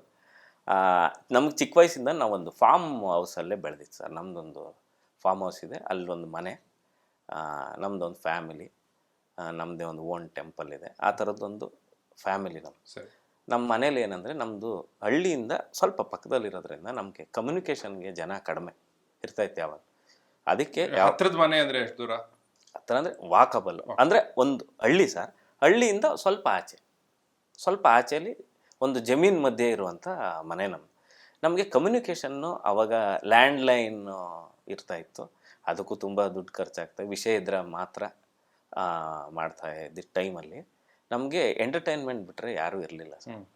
ನಮ್ಮ ಮನೆಯಲ್ಲಿ ಯಾವಾಗಲೂ ನಮ್ಮ ತಂದೆ ಸ್ಕೂಟ್ರಲ್ಲಿ ಮುಂದೆ ಟ್ಯಾಂಕ್ ಇರ್ತಾಯಿತ್ತಲ್ಲ, ಅವಾಗ ಸುಜುಕಿ ಬೈಕು ಈಗಲೂ ಇದೆ, ಅದು ನಮ್ಮ ಡ್ಯಾಡಿಗಳಿದೆ, ಅದನ್ನು ಮಾರಬೇಡಿ ಅಂತ ಹಂಗೆ ಇದೆ ಅದು. ಅದ್ರಲ್ಲಿ ಯಾವಾಗ್ಲೂ ನಮ್ಮ ಚಾಮರಾಜನಗರ 3 ಥಿಯೇಟ್ರ್ ಇತ್ತು, ಕೃಷ್ಣ, ಬಸವೇಶ್ವರ, ಭ್ರಮರಾಂಬ ಅಂತ. ಅದ್ರಲ್ಲಿ ಯಾವ ಸಿನಿಮಾ ಹಾಕಿದ್ರು ನಮ್ಮನ್ನು ಕರ್ಕೊಂಡು ಹೋಗ್ತಾಯಿದ್ರು. ಸಿನಿಮಾ ತೋರಿಸೋದು ನಮ್ಮ ಮನೆಯವ್ರಿಗೆ ಒಂದು ಹಾಬಿ, ಅವ್ರಿಗೆ ನೋಡೋದು, ಮಕ್ಕಳಿಗೂ ತೋರಿಸೋದು. ಆಮೇಲೆ ರಾತ್ರಿ ಹೊತ್ತು ಮಲಗಬೇಕಾದ್ರೆ ಈ ಚಿತ್ರಕಥೆ ಕ್ಯಾಸೆಟ್ ಬರ್ತಾಯಿತ್ತಲ್ಲ, ಅದನ್ನು ಪ್ಲೇ ಮಾಡ್ತಾಯಿದ್ರು. ಅದು ಯಾವಾಗಲೂ ಆ ವೈಬು ನಮಗೆ. ರಾತ್ರಿ ಮಲಗಬೇಕಂದ್ರೆ ಯಾವುದಾದ್ರೂ ಒಂದು ಕತೆ ಕೇಳ್ಕೊಳ್ಳೋವಂಥ ಒಂದು ಇದನ್ನು ನಾವು ಚಿಕ್ಕ ವಯಸ್ಸಿಂದನೂ ರೂಢಿಯಾಗಿ ಟಿಲ್ಡೆ ನಾನು ರಾತ್ರಿ ಮಲಗಬೇಕಾದ್ರೆ ಯಾರ್ದೋ ಒಂದು ಇಂಟರ್ವ್ಯೂವೋ ಇಲ್ಲ ಏನೋ ಒಂದು ಹಾಕ್ಬಿಟ್ಟೆ ಮಲಗಬೇಕಿಲ್ಲ ಅಂದ್ರೆ ನಿದ್ರೆ ಬರಲ್ಲ. ಕರೆಕ್ಟ್, ನನಗೂ ಅದು ಆಗ್ಬಿಟ್ಟಿದೆ ಈಗ. ಅಂದ್ರೆ ಅದೊಂಥರ ಸ್ವಲ್ಪ ಕಾಯಿಲೆ ಅನ್ಸುತ್ತೆ, ಬಟ್ ಹಾಕ್ಬಿಟ್ಟೆ ಮಲಗ್ಬೇಕು ನಾನು. ಯಾರೋ ಮಾತಾಡ್ಲೇಬೇಕು. ಹೌದೌದು, ನನ್ಗೇನೋ ಒಂದು ಹೇಳ್ತಾ ಇರ್ಬೇಕಲ್ಲಿ, ಏನೋ ಒಂದು ಹೊಸ ವಿಷಯ ಹೇಳ್ತಾ ಇರಬೇಕು. ಅದನ್ನ ಇಲ್ಲ ಈಗ ಫ್ರೆಂಡ್ಸ್ ನಾವೆಲ್ಲರೂ ಸರ್, ನನ್ನ ಫ್ರೆಂಡ್ಸ್ ಸಿಕ್ಕಿದ್ರೆ ನಾವೊಂದು 20 ಜನ ಒಟ್ಟಿಗೆ ಮಲಗ್ತೀವಿ ಫ್ರೆಂಡ್ಸು. ನಮಗೊಂದು ಅದು ಅಭ್ಯಾಸ ಇದೆ, ಲೈಟ್ ಆಫ್ ಮಾಡಿ ಎಲ್ಲರೂ ಮಾತಾಡೋದು. ಆ ಕತ್ಲೆಯಲ್ಲಿ ಸರ್ ತುಂಬ ಒಳ್ಳೊಳ್ಳೆ ವಿಷಯಗಳು ಹೇಳ್ತಾರೆ. ನಾವು ಆ ವೈಬ್ನೇ ಕಳ್ಕೊಬಿಟ್ಟಿದ್ದೀವಿ. ನಾವು ಹಾಸ್ಟೆಲ್ಲಿದ್ದಾಗ, ಕಬ್ಬಳ್ಳಿ ಹಾಸ್ಟೆಲ್ ಅಂತ ಮೈಸೂರಲ್ಲಿ, ಎಲ್ಲರೂ ಒಟ್ಟಿಗೆ ಮಲಗ್ತಾಯಿದ್ವು. ಒಂದು 25 ಜನ ಹುಡುಗರು, ಎಲ್ಲರೂ ಒಂದೊಂದು ಜೋಕ್ ಹೇಳ್ತಾಯಿದ್ವು, ಎಲ್ಲರೂ ಒಂದೊಂದು ಕತೆ ಹೇಳ್ತಾಯಿದ್ವು. ಅದೇನಾದರೆ ಅನ್ಕಾನ್ಷಿಯಸ್ ಆಗಿ ನಮಗೆ ಈ ಸಿನಿಮಾ ಇದು ನೋಡೋದು ಸರ್. ಆವಾಗ ನ್ಯೂಸ್ ಪೇಪರಲ್ಲಿ ರಿವ್ಯೂ ಆವಾಗ ಶುರುವಾಗಿ ಈ ಸಿನಿಮಾ ಹೀಗಿದೆ ಅಂತ ಬರೀತಾಯಿದ್ರು. ಆವಾಗ ಆ ಕಾಲದಲ್ಲಿ ನಾನು ನನ್ನ ಫ್ರೆಂಡ್ಸಿಗೆ ನಾನು ರಿವ್ಯೂವರ್ ಆಗಿದ್ದೆ. ಯಾವ ಸಿನಿಮಾ ರಿಲೀಸ್ ಆದ್ರೂ ನಮ್ಮ ಕಾಲೇಜ್ ಡೇಸಲ್ಲಿ ನಾನು ಬಂದು ಕೇಳಿದ್ರೆ ಆ ಸಿನಿಮಾ ಹೇಗಿದೆ, ಹೆಂಗಾಗಿದೆ ಅನ್ನೋದು ಹೇಳೋದು ನಾನು ಆ ಕಾಲದ ಒಂಥರ ಯೂಟ್ಯೂಬರ್ ಇದ್ದಂಗೆ, ರಿವ್ಯೂವರ್ ಇದ್ದಂಗೆ. ಎಲ್ಲ ಸಿನಿಮಾ ನೋಡ್ತಾಯಿದ್ದೆ, ಎಲ್ಲ ಫ್ರೆಂಡ್ಸ್ಗೂ ಹೇಳ್ತಾಯಿದ್ದೆ.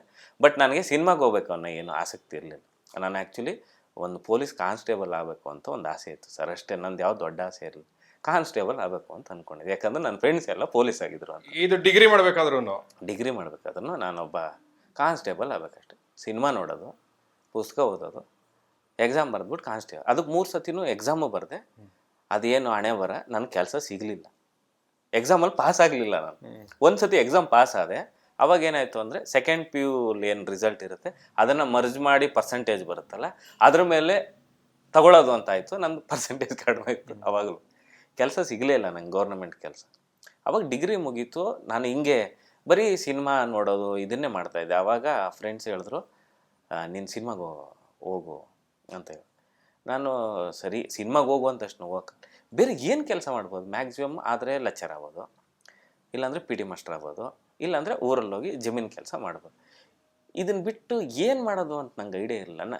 ಆವಾಗ ನನಗನ್ನಿಸ್ತು, ನನಗೇನು ಇಷ್ಟ ಅದನ್ನೇ ಮಾಡೋಣ, ಟ್ರೈ ಮಾಡೋಣ ಸಿನಿಮಾಗೆ ಅಂಥೇಳಿ ನಮ್ಮ ಸ್ನೇಹಿತರ ಮುಖಾಂತರ ಯೋಗರಾಜ್ ಸರ್ನ ಮೀಟ್ ಮಾಡಿದೆ. ಆವಾಗ ನಿಂಗೆ ಸಿನಿಮಾ ಅಂದರೆ ಏನು ಗೊತ್ತು ಅಂದರು. ಆ್ಯಕ್ಚುಲಿ ನಂಗೆ ಅವಾಗ ನೋಡೋದು ಬಿಟ್ಟರೆ ಇನ್ನೇನು ಗೊತ್ತಿರಲಿಲ್ಲ ಸರ್. ಏನಾದರೂ ಕಲ್ತ್ಕೊಬರಲ್ಲ, ಹಂಗೆಲ್ಲ ಆಗಲ್ಲ, ಸುಮ್ಮನೆ ಏನೂ ಗೊತ್ತಿಲ್ಲದೆ ತಗೊಳಕ್ಕಾಗಲ್ಲ. ಸರಿ ಆಯಿತು ಅಂತ ವಾಪಸ್ ಬಂದೆ ಸರ್.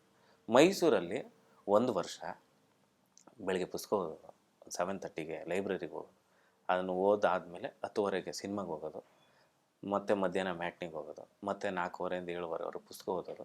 ಸಂಜೆ ಫ್ರೆಂಡ್ಸ್ ಸಿಕ್ಕಿದ್ರೆ ಬೆಳಗ್ಗೆಯಿಂದ ಏನೇನು ಮಾಡಿದೆ ಅದನ್ನು ಹೇಳೋದು, ಅದನ್ನು ಕಥೆಯಾಗಿ ಹೇಳೋದು. ಪುಸ್ತಕ ಓದಿದರೆ ಪುಸ್ತಕದ ಕಥೆ ಹೇಳೋದು, ಸಿನಿಮಾ ನೋಡಿದರೆ ಸಿನಿಮಾದ ಕಥೆ ಹೇಳೋದು.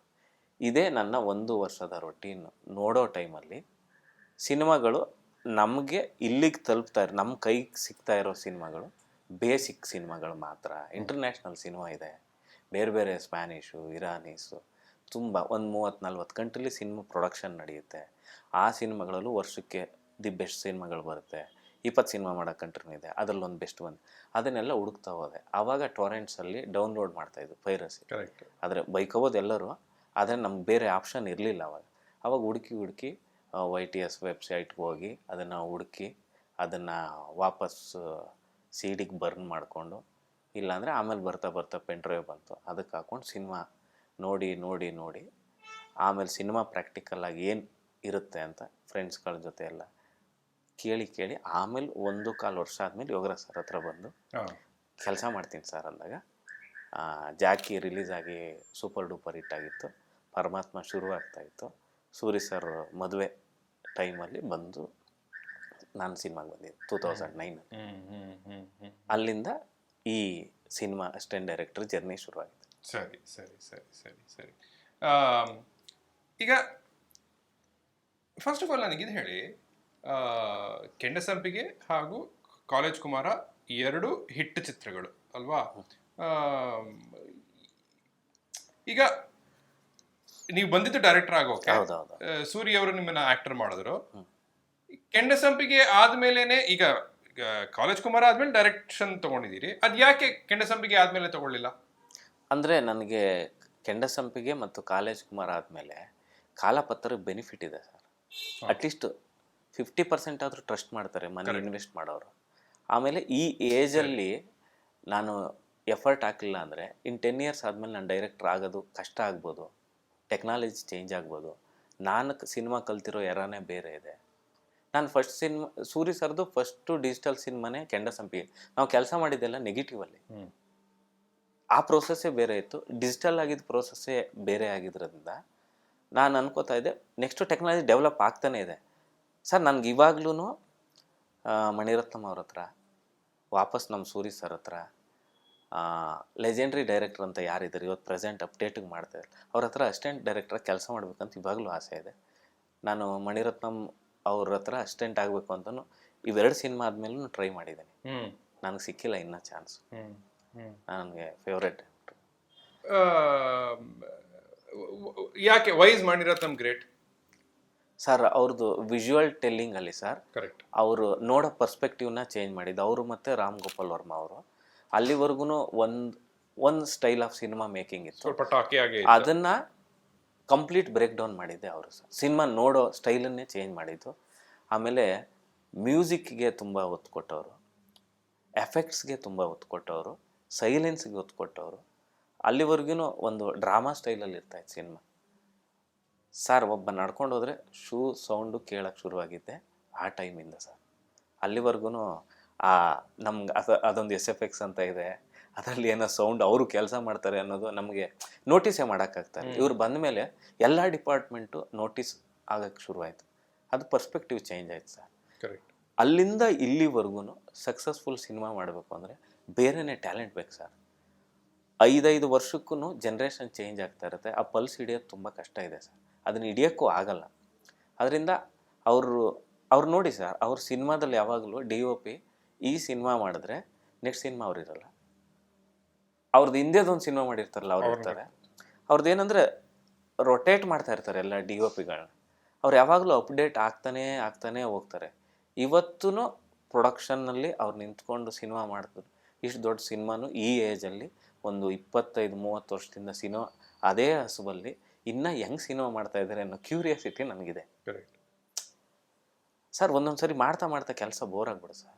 ಆ ಬೋರಿಂಗ್ ಇಲ್ದೇ ಲವ್ ಮಾಡೋದಿದೆಯಲ್ಲ ಸರ್ ಸಿನಿಮಾನ, ಆ ಲವ್ ಹೆಂಗಿದೆ ಅಂತ ನೋಡೋಕ್ಕಾದ್ರೂ ಪ್ಲಸ್ ಅವ್ರು ಹೆಂಗೆ ಶೂಟ್ ಮಾಡ್ತಾರೆ ಸಿನಿಮಾನ. ನಾನು ಎಷ್ಟೋ ಜನ ನನ್ನ ಫ್ರೆಂಡ್ಸು DOP ಅಸಿಸ್ಟೆಂಟ್ ಆದಾಗ್ಲೂ ಈಗ ತಗ್ ಲೈಫಲ್ಲಿ ಹೋಗಿರೋರ್ಗು ನಾನು ಹೇಳಿದೆ, ಹೊರಗಡೆ ಅವ್ರು ಎಂಟ್ರಿ ಇದ್ದರೆ ನಿನ್ನ ಅಸಿಸ್ಟೆಂಟ್ ಥರ ಹೇಳು, ಸುಮ್ಮನೆ ನಿಂತ್ಕೊಂಡು ನೋಡೋಣ ಅಟ್ಲೀಸ್ಟ್. ಆದರೆ ನಿಂತ್ಕೊಂಡು ನೋಡಿದ್ರೆ ಕಲಿಯೋಕ್ಕಾಗಲ್ಲ ಸರ್. ಸೀನ್ ಪೇಪರ್ ಸಿಗ್ಬೇಕು ನಮ್ಮ ಕೈಗೆ. ಸೀನ್ ಪೇಪರ್ ಓದ್ಬಿಟ್ಟು ಕೊಟ್ಬಿಡೋಣ, ನಾವೇನು ಮಾಡಬಾರ್ದು.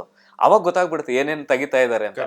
ಅಟ್ಲೀಸ್ಟ್ ಇಲ್ಲಿ ಬೇಸಿಕ್ ಗೊತ್ತಿರುತ್ತಲ್ಲ, ಅದಕ್ಕೆ ಅಟ್ಲೀಸ್ಟ್ ನಿಂತ್ಕೊಂಡು ನೋಡ್ಬೇಕು ಹೆಂಗ್ ಮಾಡ್ತಾರೆ ವರ್ಕು.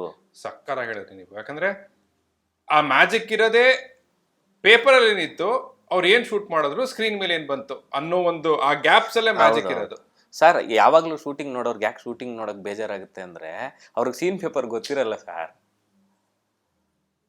ನಮಗೆ ಮಾತ್ರ ಗೊತ್ತಿರುತ್ತೆ ಅಲ್ಲಿ ಏನು ತೆಗೆದು ಯಾಕೆ 1-3 ತೆಗಿತಾ ಇದ್ದಾರೆ, ಏನಾಗ್ತಾ ಇದೆ ಅನ್ನೋದು ನಾವು ವರ್ಕ್ ಮಾಡೋರ್ಗೆ ಮಾತ್ರ ಗೊತ್ತಿರುತ್ತೆ. ನೋಡ್ತಾ ಇರ್ತಾರಲ್ಲ ಶೂಟಿಂಗು, ಏನು ಅದನ್ನೇ ತೆಗಿತಾ ಇದ್ದಾರೆ ಅಂತ ಅವ್ರಿಗೆ ಅನ್ಸುತ್ತೆ. ಆದರೆ ನಾವು ಅವ್ರು ನೋಡೋರ್ಗೆ ಅಲ್ಲಿ ಏನು ಸೀನ್ ತೆಗಿತಾ ಇದೀವಿ ಅಂತ ಹೇಳ್ಬಿಟ್ರೆ ಅವ್ರು ಕನೆಕ್ಟಾಗಿ ನಿಂತ್ಕೊಂಡು ನೋಡ್ತಾರೆ. ಅದನ್ನು ನಾವು ಹೇಳಲ್ಲ ಅಷ್ಟೇ, ಅದನ್ನು ನಮ್ಮ ಪೇಷನ್ಸ್ ಇರಲ್ಲ, ನಮ್ಗೆ ಆ ಕ್ರೌಡ್ ಕಂಟ್ರೋಲ್ ಮಾಡೋದ್ರಲ್ಲೇ ಸಾಕಾಗ್ಬಿಟ್ಟಿರುತ್ತೆ. ಈಗ ಈ ಲೆಜೆಂಡ್ರಿ ಡೈರೆಕ್ಟರ್ಸ್ ಅಲ್ಲಿ ಅವರ ವಿಚಾರದಲ್ಲಿ ವರ್ಕ್ ಆದ ಚಿತ್ರಗಳು, ವರ್ಕ್ ಆಗದ ಚಿತ್ರಗಳು ಅಂತ ಇರ್ತವೆ. ಬಟ್ ಅವರು ತಮ್ಮ ಸ್ಕಿಲ್ ಅನ್ನ ಕಳ್ಕೊಳ್ಳೋದುಂಟಾ ಅಥವಾ ಬರೀ ಔಟ್ ಆಫ್ ಫಾರ್ಮ್ ಆಗಿರ್ತಾರೆ ಮತ್ತೆ ಫಾರ್ಮ್ ಬರ್ತಾರೆ ಅಂತ ನೋಡ್ಬೇಕಾ? ಸರ್ ಅದು ಏನಾಗುತ್ತೆ, ನನಗೆ ಅದ್ರ ಅನುಭವ ಕಡಿಮೆ ಸರ್. ಬಟ್ ಆ ಗ್ರಾಫ್ ನೋಡ್ಬೇಕಾದ್ರೆ ಅನಿಸುತ್ತೆ, ಈ ಸ್ವಿಚ್ ಆಗ್ತಾ ಇರ್ತಾರೆ ಸರ್. ಒಂದು ಕ್ರೈಮ್ ಮಾಡ್ತಾರೆ, ಒಂದು ಡ್ರಾಮಾ ಮಾಡ್ತಾರೆ. ಈಗ ಸ್ವಿಚ್ ಆಗೋದಿರುತ್ತಲ್ಲ ಸರ್, ಒಂದೇ ಸೀರೀಸ್ ಆಫ್ ಸಿನಿಮಾ ಮಾಡಿದ್ರೆ ನೋಡೋ ಆಡಿಯನ್ಸ್ ಇವ್ರು ಇದೇ ಮಾಡ್ತಾರೆ ಅಂತ ಫಿಕ್ಸ್ ಆಗಿರ್ತಾರೆ. ಡೈರೆಕ್ಟ್ರ್ ಏನು ಅನ್ಕೋತಾರೆ, ಇಲ್ಲ ನಾನು ಒಂದೇ ಸ್ಟೈಲ್ ಸಿನಿಮಾ ಮಾಡ್ತಾಯಿದ್ದೀನಿ, ಈಗ ಒಂದು ಡ್ರಾಮಾ ಏನೋ ತೆಗೆಯೋಣ, ಫ್ಯಾಮಿಲಿ ತೆಗೆಯೋಣ ಅಂತ ಟ್ರೈ ಮಾಡಿದಾಗ ಅದು ಸ್ವಿಚ್ ಆಗೋದು ಕಷ್ಟ ಆಗುತ್ತೆ ಸರ್. ಡೈರೆಕ್ಟ್ರ್ ಆಗ್ಬಿಟ್ಟಿರ್ತಾರೆ, ಆಡಿಯನ್ಸ್ ಆಗಿರಲ್ಲ. ರೆಗ್ಯುಲರ್ ಮಾಡ್ತಾರೆ ಅಂದರೆ ಇವ್ರು ಇದನ್ನೇ ಮಾಡ್ತಾರೆ ಅಂತಾರೆ ಸರ್. ನೀವು ಚೇಂಜ್ ಮಾಡೋಕ್ಕೆ ಹೋದಾಗ ನಾನು ನಿನ್ನ ಹತ್ರ ಎಕ್ಸ್ಪೆಕ್ಟೇಷನ್ ಇದು ಇಟ್ಕೊಂಡಿರಲಿಲ್ಲ, ನಾನು ಅದನ್ನೇ ಇಟ್ಕೊಂಡಿದ್ದೆ. ಆ ಕನ್ಫ್ಯೂಷನಲ್ಲಿ ನಾವು ಅವ್ರನ್ನ ಮುಟ್ಟಕ್ಕಾಗಲ್ಲ. ಅದರಲ್ಲಿ ಸರ್ ದಿ ವರ್ಲ್ಡಲ್ಲಿ ಸ್ಪೀಲ್ಬರ್ಗ್ ಥರ ಡೈರೆಕ್ಟ್ರ್ ಆಗಿಲ್ಲ ಸರ್. ಕರೆಕ್ಟ್. ನೀವು ಎಲ್ಲ ಥರ ಸಿನಿಮಾ ಮಾಡಿದ್ದಾರೆ ಸರ್. ಆಡು ಮುಟ್ಟದ ಸೊಪ್ಪಿಲ್ಲ. ಸರ್ ಸ್ಪೀಲ್ಬರ್ಗ್ ಅವ್ರ ಸಿನಿಮಾದ ಬೆಸ್ಟ್ ಥಿಂಗ್ ಏನು ಗೊತ್ತಾ ಸರ್? ಎಡಿಟ್. ಸ್ಪೀಲ್ಬರ್ಗ್ ಅವ್ರ ಸಿನಿಮಾದಲ್ಲಿ ಇರುವಂಥ ಎಡಿಟ್, ಅವ್ರದ್ದೊಂದು ಪೇಸ್ ಇರುತ್ತಲ್ಲ ಸರ್, ಆ ಥರ ಪೇಸ್ ಎಡಿಟ್ ಮಾಡೋದಕ್ಕೆ ಸಖತ್ತು ಬುದ್ಧಿವಂತಿಕೆ ಬೇಕು ಸರ್. ಆ ನರೇಟ್ ಮಾಡೋ ಸ್ಟೈಲ್ ಇದೆಯಲ್ಲ, ನೀಟಾಗಿ ಕೂರಿಸ್ತಾರೆ ಸರ್. ನಾನು ಇಂಗ್ಲೀಷ್ ಬರದೇ ಹೋದ್ರೂ ಸ್ಪೀಲ್ಬರ್ಗ್ ಸಿನಿಮಾ ನೋಡ್ಬೋದು. ನೀವು ಮ್ಯೂಟ್ ಮಾಡಿ ನೋಡಿದ್ರೂ ಕತೆ ಗೊತ್ತಾಗುತ್ತೆ. ಅದನ್ನೆಲ್ಲ ಬಿಟ್ಟು ಡೈಲಾಗ್ ಅರ್ಥ ಮಾಡ್ಬೋದು, ಬಟ್ ಈ ಡೈಲಾಗ್ ಕೇಳಿದ್ರೂ ಕತೆ ಅರ್ಥ ಆಗುತ್ತೆ. ಅಷ್ಟು ಪರ್ಸ್ಪೆಕ್ಟಿವಲ್ಲಿ ಹೇಳುವಂಥ ಏಕೈಕ ಡೈರೆಕ್ಟರ್ ಅಂದ್ರೆ ಸ್ಪೀಲ್ಬರ್ಗ್. ಸರಿ ಸರಿ. ಈಗ ನೀವು ಅದೇ ನನಗೆ ಆಫ್ ಕ್ಯಾಮ್ರಾನ ಗೊತ್ತಾಗಿದ್ದು, ನಿಮ್ಮ ಅನಾಲಿಟಿಕಲ್ ಶಕ್ತಿನೂ ಅದ್ಭುತವಾಗಿದೆ. ಆ ಅನಲೈಸ್ ಮಾಡಿರೋದನ್ನ ಮಾತಿನಲ್ಲಿ ನಿಮಗೆ ತಲುಪಿಸೋಕ್ಕೂ ಬರುತ್ತೆ. ಬಟ್ ಎನಿವೆ, ಕಮಿಂಗ್ ಬ್ಯಾಕ್, ಈ ಎಲ್ಲ ಅನಾಲಿಸಿಸ್ ಎಸ್ಪೆಷಲಿ ನಿಮ್ಮ ಫೇವ್ರೆಟ್ ಡೈರೆಕ್ಟರ್ಗಳ ಅಥವಾ ಈ ದೊಡ್ಡ ದೊಡ್ಡ ಡೈರೆಕ್ಟರ್ಗಳ ಚಿತ್ರಗಳನ್ನ ಅನಲೈಸ್ ಮಾಡಿ ಮಾಡಿ ಮಾಡಿ ಮಾಡಿ ಆ ಎಲ್ಲ ಜ್ಞಾನವನ್ನ ಕಾಲಾಪಥರ್ನಲ್ಲಿ ಇಳಿಸೋಕೆ ಆಯ್ತಾ? ಆಗಲ್ಲ ಸರ್. ಯಾಕಂದ್ರೆ ಸರ್ ಆ ಸಿನಿಮಾ ಕತೆ ಬೇರೆ ಸರ್. ಆಗಲ್ಲ ಸರ್. ಈ ಸಿನಿಮಾದಲ್ಲಿ ನನಗೆಷ್ಟು ಗೊತ್ತು ಅಷ್ಟೇ ಮಾಡೋಕ್ಕಾಗತ್ತೆ ಸರ್. ಅದ್ರಲ್ಲಿ ನೋಡಿ ಇದ್ರಲ್ಲಿ ಮಾಡೋಕ್ಕಾಗಲ್ಲ ಸರ್. ಆ ಸಿನಿಮಾದಲ್ಲಿರೋ ಕತೆ ಪ್ರಾಬ್ಲಮೇ ಬೇರೆ, ಅದಕ್ಕಿರೋ ಚಾಲೆಂಜೇ ಬೇರೆ, ನನ್ನ ಕಥೆಯಲ್ಲಿರೋ ಚಾಲೆಂಜೇ ಬೇರೆ. ಬಟ್ ಈಗ ನೀವು ಹೇಳ್ತಾ ಇದ್ದೀರಲ್ಲ, ಓಕೆ ಸ್ಪೀಲ್ಬರ್ಗ್ ಅಂದ್ರೆ ಆ ಎಡಿಟ್ನಲ್ಲಿ ಒಂದು ಪೇಸ್ನಲ್ಲಿ ಮ್ಯಾಜಿಕ್ ಇದೆ ಅಂತ, ಅಟ್ಲೀಸ್ಟ್ ಆ ಒಂದು ಐಡಿಯಾನ ಇಲ್ಲಿ ಬಂದು ತರ್ಬೋದಲ್ಲ. ಓಕೆ ಇಲ್ಲಿ ಎಡಿಟ್ ಮಾಡಬೇಕಾದ್ರೆ ಓಕೆ ಎಡಿಟ್ ಪೇಸ್ ಅನ್ನೋದನ್ನ ಗಮನಿಸ್ತಾ ಇರ್ತೀರಾ ಸರ್? ಇಲ್ಲ ಸರ್, ಆ ರಿದಮ್ನ ನಾವು ಅವ್ರು ಮಾಡ್ದಂಗೆ ಮಾಡೋಕ್ಕಾಗಲ್ಲ ಸರ್. ನಾವು ಅಡಾಪ್ಟ್ ಮಾಡಿಕೊಂಡು ಅವ್ರು ಯಾವ ಸ್ಟೈಲಲ್ಲಿ ಮಾಡಿದ್ರು ಆ ಸ್ಟೈಲಲ್ಲಿ ಮಾಡಿದ್ರು ವರ್ಕ್ ಆಗಲ್ಲ ಸರ್. ಅದು ಬೇಡ ನಾ ಹೇಳ್ತಾ ಇರೋದು. ಬಟ್ ಎಡಿಟ್ ಪೇಸ್ ಅಲ್ಲಿ ಏನೋ ಒಂದು ಮ್ಯಾಜಿಕ್ ಇದೆ ಅಂತ ಅದನ್ನ ಅರ್ಥ ಮಾಡ್ಕೊಂಡು ಟೆಂಪೋ ಕ್ಯಾಚ್ ಮಾಡ್ಬೋದು ಸರ್ ಅಷ್ಟೇ. ಕತೆ ಎಲ್ಲವೂ ಚೇಂಜ್ ಇರುತ್ತೆ. ಸಿನಿಮಾ ಹೋಗೋ ಟೆಂಪೋನ ಒಂದು ತಕ್ಕ ಮಟ್ಟಿಗೆ ಹಿಡಿಬೋದು ಸರ್. ಆಮೇಲೆ ಅದು ನಮ್ಮ ಕೈಗೆ ಸಿಗಲ್ಲ. ಅದು ಒಂದು ಹೋಗ್ತಾ ಇದೆ ಅನ್ಸುತ್ತೆ. ಸಿನಿಮಾ ಎಲ್ಲಿ ಬೀಳುತ್ತೆ ಅಂತ ನಮ್ಗೆ ಗೊತ್ತೇ ಆಗಲ್ಲ. ನಾವು ನೋಡೋ ಫ್ಲೋ ಅಲ್ಲಿ ಸರ್ ಅವರು ಗೊತ್ತಾಗತ್ತಲ್ಲ ಯಾರಿಗೆ. ಅವ್ರು ಗ್ರೇಟ್, ಅದಕ್ಕೆ ಅಲ್ಲ ಸರ್. ಅವ್ರದಲ್ಲೂ ಆವ್ರೇಜ್ ಆಗಿರೋ ಹೋಗಿರೋ ಸಿನಿಮಾನು ಇದೆ, ಬಟ್ ಅವ್ರ ಸಕ್ಸಸ್ ರೇಟ್ ಜಾಸ್ತಿ ಇದೆ. ಅವರು ಯಾವುದೇ ಇಂಡಿಯನ್ ಜೋನ್ಸ್ ತಗೊಳ್ಳಿ, ಜುರಾಸಿಕ್ ಪಾರ್ಕ್ ತಗೊಳ್ಳಿ, ಅವ್ರು ಯಾವುದನ್ನು ಟ್ರೈ ಮಾಡಿದ್ರು ಡ್ಯೂಯಲ್ ಅನ್ನೋ ಸಿನಿಮಾದಲ್ಲಿ ಡೈಲಾಗ್ ಇಲ್ಲ ಸರ್. ಸರ್ ಅದನ್ನ ಆ ಥರದ್ದು ಯೋಚನೆ ಮಾಡೋಕ್ಕೆ ಆಗಲ್ಲ ಸರ್. ಒಂದು ಲಾರಿ ನೋಡಿ, ಕಾನ್ಸೆಪ್ಟ್ ಸುಲಭದ ಕಾನ್ಸೆಪ್ಟ್. ಕನ್ವೆ ಮಾಡೋದು ಅದೇ ಮ್ಯೂಟ್ ಮಾಡಿ ನೋಡಿದ್ರು ಅರ್ಥ ಆಗುತ್ತಾ ಸಿನಿಮಾ? ಅಲ್ಲಿರೋದೇನೋ ಒಂದು ಆರನ್ ಸೌಂಡು, ಕಾರು, ಅದು ಬಿಟ್ರೆ ಒಂದು ಲಾರಿ. ಅದ್ರಲ್ಲಿ ಏನಿದೆ ಸರ್? ಡೈಲಾಗ್ ಏನೂ ಇಲ್ಲ, ಒಂದು ಈಗೋ ಅಷ್ಟೇ. 3 ಲೆಟರಲ್ಲಿ ಇಡೀ ಕಥೆ ಇದೆ. ಅದನ್ನು ಕನ್ವೆ ಮಾಡೋದು, ಅದಕ್ಕೆ ಗ್ರೇಟ್ ಡೈರೆಕ್ಟರ್ ಸರ್. ಮಾತಿಲ್ದೇನೆ ವಿಜುವಲ್ ಮೀಡಿಯಾದಲ್ಲಿ ಯಾರು ಕನ್ವೆ ಮಾಡ್ತಾರೆ ಅವರೇ ದಿ ಬಿಗ್ಗೆಸ್ಟ್ ಡೈರೆಕ್ಟರ್. ಎಲ್ಲ ಮಾತಿಂದನೇ ಕನ್ವೆ ಮಾಡೋದಕ್ಕಿಂತನೂ ಮಾತಿಂದ ಕನ್ವೆ ಮಾಡೋಕ್ಕೆ ಬೇರೆ ಮೀಡಿಯಾ ಇದೆ ಸರ್. ಸೀರಿಯಲ್ ಇದೆ, ಬೇರೆ ಬೇರೆ ಮೀಡಿಯಮ್ ಇದೆ. ಮಾತಿಲ್ದೇನೆ ವಿಜುವಲಿ ಕನ್ವೆ ಮಾಡೋದೇ ಗ್ರೇಟ್ ಥಿಂಗ್ ಆ್ಯಕ್ಚುಲಿ ಸಿನಿಮಾದಲ್ಲಿ. ಸರಿ, ನೀವು ಡೈರೆಕ್ಷನ್ ಡಿಪಾರ್ಟ್ಮೆಂಟಲ್ಲಿ ಸುಮಾರು ವರ್ಷಗಳ ಕೆಲಸ ಮಾಡಿದ್ದೀರಿ. ಅದೇ ಒಂದು ಗುಂಗಿನಲ್ಲಿ ಅದಕ್ಕೂ ಮುಂಚೆನೂ ಇದ್ರಿ. ನೀವು ಬಂದಿರೋ ಡೈರೆಕ್ಟರ್ ಆಗಬೇಕು ಅಂತಾನೆ, ಈಗ ಡೈರೆಕ್ಟರ್ ಕೂಡ ಆಗಿದ್ದೀರಿ, ಡೈರೆಕ್ಷನ್ ಮಾಡಿದ್ದೀರಿ. ಈ ಒಂದು ಪಯಣದಲ್ಲಿ ಡೈರೆಕ್ಷನ್ ಅಂದರೆ ನಿಮ್ಗೆ ಅರ್ಥವಾಗಿರೋದು ಏನು? What is direction? ಅಂದರೆ ಎಲ್ಲ ವಿಷಯನೂ ಒಂದುಗೂಡಿಸೋದಷ್ಟೇ ಸರ್. ಡೈರೆಕ್ಟರ್ ಅಂದರೆ ಅಷ್ಟೇ ಸರ್. ಎಲ್ಲವನ್ನ ಸೇರಿಸಿ ನಮಗೆ ಹೇಗೆ ಬೇಕು ಹಂಗೆ ಮಾಡಿಸೋದಷ್ಟೇ ಎಲ್ಲ. ಸರಿ, ನಾನು ಇದನ್ನ ಕಾಲಾಪಥರ್ ವಿಚಾರದಲ್ಲೇ ಕೇಳ್ತೀನಿ. ಇದು ಡಿ ಸತ್ಯಪ್ರಕಾಶ್ ಅವರ ಕಥೆನಾ? ಅವ್ರು ಬರ್ದಿರೋ ಕಥೆ? ಹೌದು. ಸರಿ, ಚಿತ್ರಕ್ಕೆ ಸ್ಕ್ರಿಪ್ಟ್ ಬರ್ದಿದ್ದು ಸತ್ಯಪ್ರಕಾಶ್, ನಾನು ಮತ್ತೆ ನಮ್ಮ ಸ್ನೇಹಿತರು. ಸರಿ, ಓಕೆ. ಸೊ ಅವ್ರದ್ದೊಂದು ಕಥೆ ಇತ್ತು. ಅದರ ಸ್ಕ್ರಿಪ್ಟಿಂಗ್ ಪ್ರೋಸೆಸ್ ಬಗ್ಗೆ ಹೇಳಿ, ಆಮೇಲೆ ಡೈರೆಕ್ಷನ್ ಬಗ್ಗೆನೂ ಹೇಳಿ, ಅಥವಾ ಎರಡನ್ನೂ ಸೇರಿಸಿ ಹೇಳಿ. ಬಿಕಾಸ್ ಅವರ ಕಥೆ, ಅದರಲ್ಲಿ ನೀವು ಏನು ನೋಡಿದ್ರಿ, ನೀವು ಏನು ಕನ್ವೆ ಮಾಡಬೇಕು ಅಂತಿದ್ರಿ, ಅಂಡ್ ಅದನ್ನೆಲ್ಲವೂ ಅಂದ್ರೆ ಎಲ್ಲವನ್ನೂ ಒಂದು ಒಗ್ಗೂಡಿಸದೆ ಇದು ಅಂತ ಹೇಳಿದ್ರಲ್ಲ, ಸೊ ಅದ್ರ ಬಗ್ಗೆ ಹೇಳಿ. How did you go about directing Satyaprakash story? Sir, ಈಗ ಸತ್ಯಪ್ರಕಾಶ್ ಅವ್ರ ಐಡಿಯಾದಲ್ಲಿ ಆ ಕತೆಗೆ ಅವ್ರದ್ದೊಂದು 20 ಸೀನ್ ಇರುತ್ತೆ ಸರ್, 20-25 ಸೀನ್ ಕತೆ ಫ್ಲೋ ಬೇಸಿಕ್. ಅದನ್ನೇ ಇಟ್ಕೊಂಡು ಇನ್ನೊಬ್ರು ರಘುನಂದನ್ ಕನ್ನಡಕನ್ ಅವರು ಒಂದು ಮಾಡ್ತಾರೆ. ಅವು ಎರಡನ್ನೂ ತಗೊಂಡು GPS ಅಂತ. ಹೌದು, ಅವರು ಸ್ಕ್ರೀನ್ ಪ್ಲೇ ಮಾಡಿದ್ದಾರೆ ಈ ಸಿನಿಮಾ. ಅವರಿಬ್ರು ಮಾಡಿದಿನ ತಗೊಂಡು ನನ್ನ ಸ್ಟೈಲ್ಗೆ ನಾನು ತಗೊಬರ್ತೀನಿ ಸಿನಿಮಾನ, ನನಗೇನು ಬೇಕು ಅನ್ನೋದನ್ನ. ವಿಕ್ಕಿ ಅವರ ಸ್ಟೈಲ್ ಅಂದ್ರೆ ಏನು ನನಗೆ ಗೊತ್ತಿಲ್ಲ ಸರ್, ನನಗೆ ಯಾವ್ದು ಇಷ್ಟ ಅದು ಮಾಡಿದ್ದೀನಿ ಅಷ್ಟೇ. ಸರಿ. ಸ್ಟೈಲ್ ಅಂತ ನನಗೆ ಗೊತ್ತಿಲ್ಲ, ಏನ್ ಇಷ್ಟ ಯಾವ್ದ್ರಲ್ಲಿ ನನ್ನದ್ರಲ್ಲ. ನನಗೊಂದು ಏನೋ ಒಂದು ರಿಯಲಿಸ್ಟಿಕ್ ಆಗಿ ನನ್ನ ಸಿನಿಮಾದಲ್ಲಿ ಒಂದು ಹೇಳ್ತೀನಿ ಸರ್, ನನಗೆ ಏನು ಇಷ್ಟ ಅನ್ನೋದು. ಇವಾಗ ನಾವು ಮಾತಾಡ್ಬೇಕಾದ್ರೆ ತುಂಬ ಒಳ್ಳೆ ತಪ್ಪು ಮಾತಾಡಿದ್ವಿ, ನಮಗೆ ಗೊತ್ತಿಲ್ಲ. ಹೌದು. ಆದರೆ ತುಂಬಾ ಸಿನಿಮಾಗಳಲ್ಲಿ ಯಾರು ತಪ್ಪು ಮಾತಾಡಲ್ಲ. ನನ್ನ ಸಿನಿಮಾದಲ್ಲಿ ತಪ್ಪು ಮಾತಾಡಿರೋ ತಪ್ಪಂಗೆ ಬಿಟ್ಟಿದ್ದೀನಿ, ಫಂಬಲ್ ಆದರೆ ಫಂಬಲ್ ಬಿಟ್ಟಿದ್ದೀನಿ. ಆ ಡಬ್ಬಿಂಗಲ್ಲಿ ಅವರು ಹೇಳೋರು ಈ ವರ್ಡು ಅಂದರೆ ನಾನು ಡಬ್ಬಿಂಗ್ ಇಂಜಿನಿಯರ್ ಮಾತಾಡೀನಿ ಅಣ್ಣ. ನಿಜ ಲೈಫಲ್ಲಿ ನಾವು ಯಾವತ್ತೂ ಪರ್ಫೆಕ್ಟಾಗಿ ಮಾತಾಡೋಕ್ಕೆ ಆಗಲ್ಲ, ಅದಕ್ಕೆ ಏನೋ ಒಂದು ತಪ್ಪು ಆಗ್ತಾ ಇರುತ್ತೆ. ಬಟ್ ಬಾಂಡಿಂಗಲ್ಲಿ ಅದು ಅಡ್ಜಸ್ಟ್ಮೆಂಟಲ್ಲಿ ಹೋಗ್ತಾ ಇರುತ್ತೆ. ಅದನ್ನೇ ಈ ಸಿನಿಮಾದಲ್ಲಿ ಟ್ರೈ ಮಾಡಿದ್ದೇನೆ ನಾನು. ಇನ್ಫ್ಯಾಕ್ಟ್ ನೀವು ಇನ್ನೊಂದು ಸಂದರ್ಶನದಲ್ಲಿ ನೋಡಿದೆ, ಕಾಲಾಪತ್ರದೇನೆ ಒಂದು ಚೆನ್ನಾಗಿ ಹೇಳಿದ್ರಿ. ಅದನ್ನ ನೀವು ಹೆಂಗೆ ಎಕ್ಸಿಕ್ಯೂಟ್ ಮಾಡಿದ್ದೀರಿ ಗೊತ್ತಿಲ್ಲ, ಅದನ್ನ ಎಕ್ಸಿಕ್ಯೂಟ್ ಮಾಡೋದು ತುಂಬಾ ಕಷ್ಟ ಅಂತ ನನ್ನ ನಂಬಿಕೆ.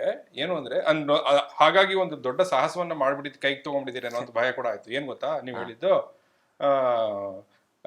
ಈಗ ಸಿಟಿಯಿಂದ ಹಳ್ಳಿಲಿದ್ದವ್ರು ಸಿಟಿಗೆ ಹೋಗಿ ಸಿಟಿಯಿಂದ ವಾಪಸ್ ಹಳ್ಳಿಗೆ ಹೋದ್ರೆ ಆ ಟ್ಯೂನಿಂಗ್, ಮಾತಿನ ಟ್ಯೂನಿಂಗ್ ಅಲ್ಲಿ ಸ್ವಲ್ಪ ಟೈಮ್ ಆಗತ್ತೆ. ಅದನ್ನ ನಾನು ಇಲ್ಲಿ ಹಾಗೆ ಇಟ್ಕೊಂಡಿದ್ದೀನಿ. ಅದು ಕಷ್ಟ ಇದೆ. ಅದು ಹೌದು, ಕಷ್ಟ ಇದೆ ಸರ್. ಫಸ್ಟ್ ವರ್ಡು ಹೇಗಿದ್ದೀರಾ ಅಂದ್ಬಿಟ್ಟು ಸರಿ ಬರಲಾ, ಈ 2 ವರ್ಡ್ ಇದೆಯಲ್ಲ ಸರ್, ಅದು ಡಬ್ ಮಾಡ್ಬೇಕಾದ್ರೆ ತುಂಬಾ ಕಷ್ಟ ಆಗ್ತಾ ಇತ್ತು. ಬಟ್ ಅದನ್ನ ಹಂಗೆ ಬಿಟ್ಟಿದ್ದೀರಿ ಅಂತ ಹೇಳ್ತಾರೆ. ನಾನು ಮತ್ತೆ ಧನ್ಯ ಅವ್ರು 2 ಕ್ಯಾರೆಕ್ಟರ್ ಮಾತ್ರ ಹಂಗಿರೋದು. ಇನ್ ಮಿಕ್ದವರೆಲ್ಲ ಒಂದು ನಾರ್ಮಲ್ ಹಳ್ಳಿ ಕನ್ನಡ ಮಾತಾಡ್ತಾರೆ. ನಾವಿಬ್ಬರು ಸಿಟಿಗೆ ಹೋಗಿಲ್ಲ, ಅವ್ರು ಅಲ್ಲೇ ಅದೇ ಊರವರಾಗಿರೋದ್ರಿಂದ ನಮ್ಮಿಬ್ಬರು ಮಾತ್ರ ಓಡಾಟ ಇರೋದ್ರಿಂದ ನಮ್ಗೆ ಹೆಂಗ್ ಬೇಕು ಹಂಗೆ. ಒಂದ್ಸರಿ ಸಿಟಿ ತರ ಮಾತಾಡ್ತೀವಿ, ಹಂಗೆ ಹೋಗ್ತಾ ಎಮೋಷನ್ ಆದಾಗ ಹಳ್ಳಿ ತರ ಹೋಗ್ತೀವಿ, ಕೋಪ ಬಂದಾಗ ಮತ್ತೆ ಸಿಟಿಯವ್ರಾಗ್ತೀವಿ.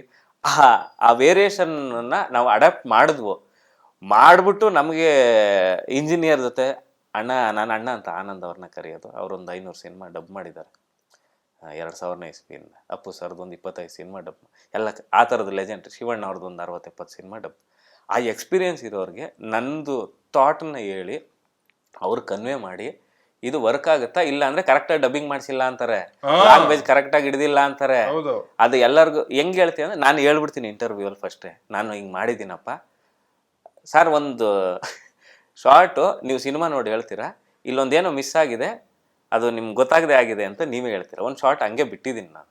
ಅದು ಯಾವುದೋ ಅಂತ ಸಿನಿಮಾದಲ್ಲಿ ನೋಡಾದ್ಮೇಲೆ ನಿಮ್ಗೆ ಇಷ್ಟ ಆದರೆ ಒಂದ್ಸರಿ ಕೂತು ಮಾತಾಡೋಣ ಫುಲ್ ಸಿನಿಮಾ ಬಗ್ಗೆ.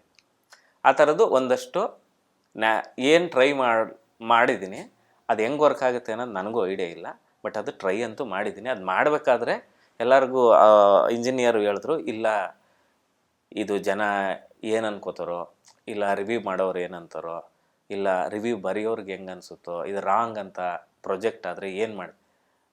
ನನಗೆ ಗೊತ್ತಿಲ್ಲ ಅಣ್ಣ, ಅಕಸ್ಮಾತ್ ಏನಾದರೂ ಹಂಗೆ ಹೇಳಿದ್ರೆ ಅದಕ್ಕೆ ಮುಂಚೆನೇ ಹೇಳ್ಬಿಡ್ತೀನಿ ಈ ಥರದ್ದು ಒಂದು ಇದೆ ಇದರಲ್ಲಿ, ಅದನ್ನು ನೋಡಿ ಅಟ್ಲೀಸ್ಟ್ ಅರ್ಥ ಆದರೆ ಓಕೆ, ಇಲ್ಲ ಅಂತಂದರೆ ಏನು ಮಾಡೋಕ್ಕಾಗಲ್ಲ.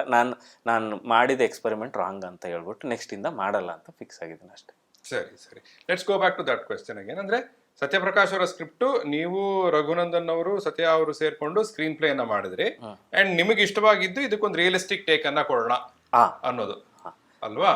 ನಂದು ಅದು ಕರೆಕ್ಟ್ ನನ್ನ ಸ್ಟೈಲ್ ಒಂದಿತ್ತಲ್ಲ. ಸೊ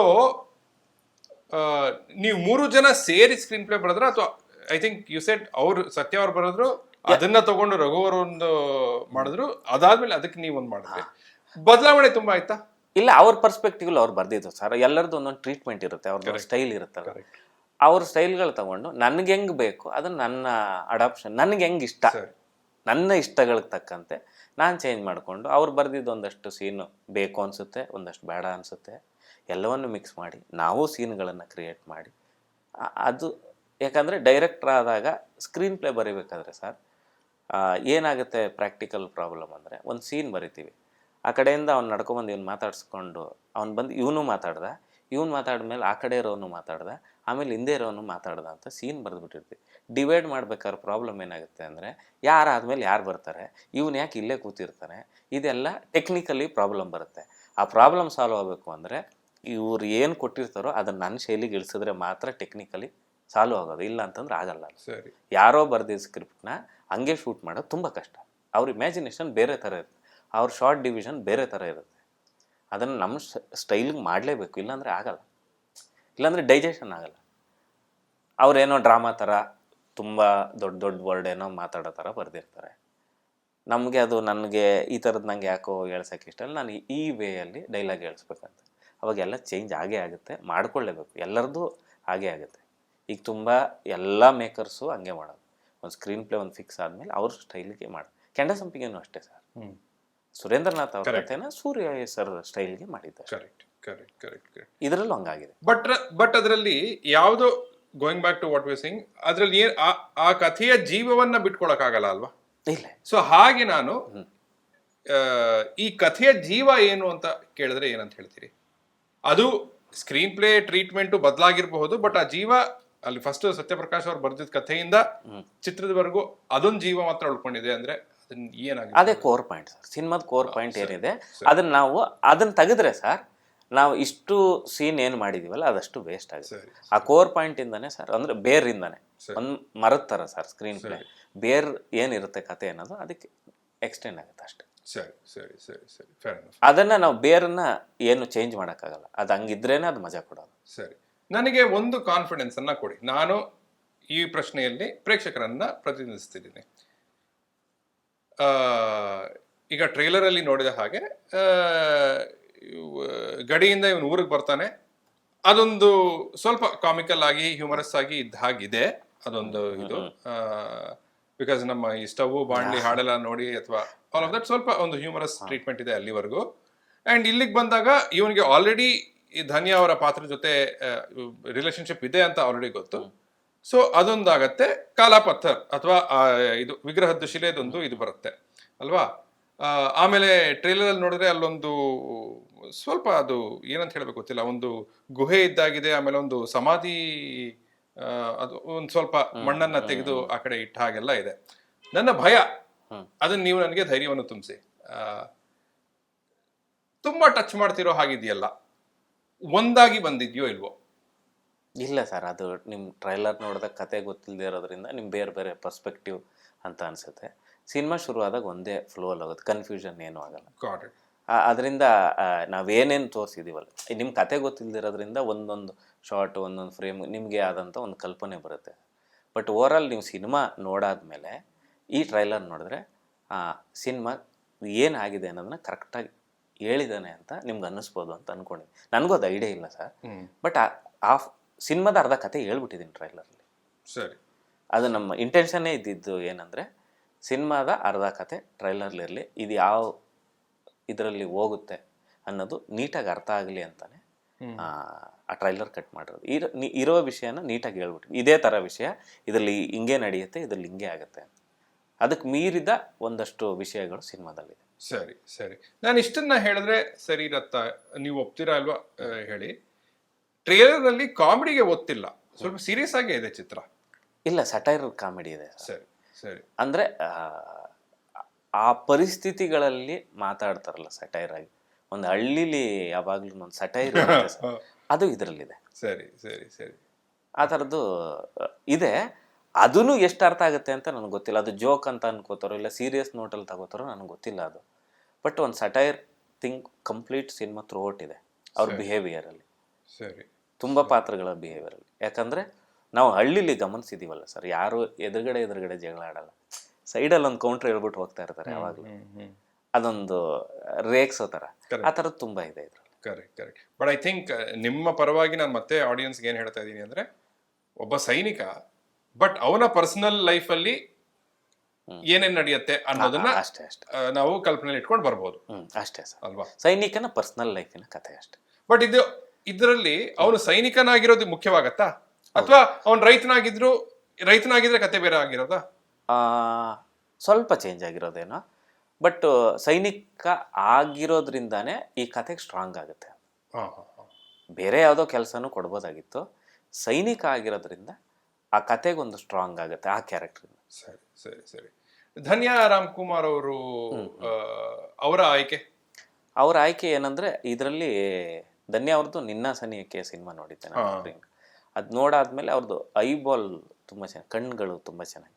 ಇದರಲ್ಲಿ ಅವ್ರದ್ದು ಡೈಲಾಗ್ ಕಡಿಮೆ ಇದೆ, ಕನ್ವೆ ಮಾಡ್ಬೇಕು ತುಂಬ ವಿಷಯ, ಅದನ್ನು ಆರಾಮಾಗಿ ಕನ್ವೆ ಮಾಡ್ತಾರೆ. ಪ್ಲಸ್ ಇವರು ಒಂದು ಎಫರ್ಟ್ ಹಾಕಿದ್ದಾರೆ ಸರ್. ಆ್ಯಕ್ಚುಲಿ ನಾನು ಹಳ್ಳಿಯವನು ಸಿಟಿಯವನ ಥರ ಸ್ವಿಚ್ ಆಗ್ತಾ ಇರ್ತೀನಿ, ಇವ್ರು ಆ್ಯಕ್ಚುಲಿ ಸಿಟಿಯವರು ಹಳ್ಳಿಯವ್ರ ಥರ ಸ್ವಿಚ್ ಆಗಬೇಕು. ನಾನು ಹೇಳಿದ್ನಲ್ಲ ಡೈಲಾಗಲ್ಲಿ ಏನೋ ಇದು ಮಾಡಿದ್ದೀನಿ, ಅದಕ್ಕೆ ಕರೆಕ್ಟ್ ಆ್ಯಪ್ಟ್ ಇವರು.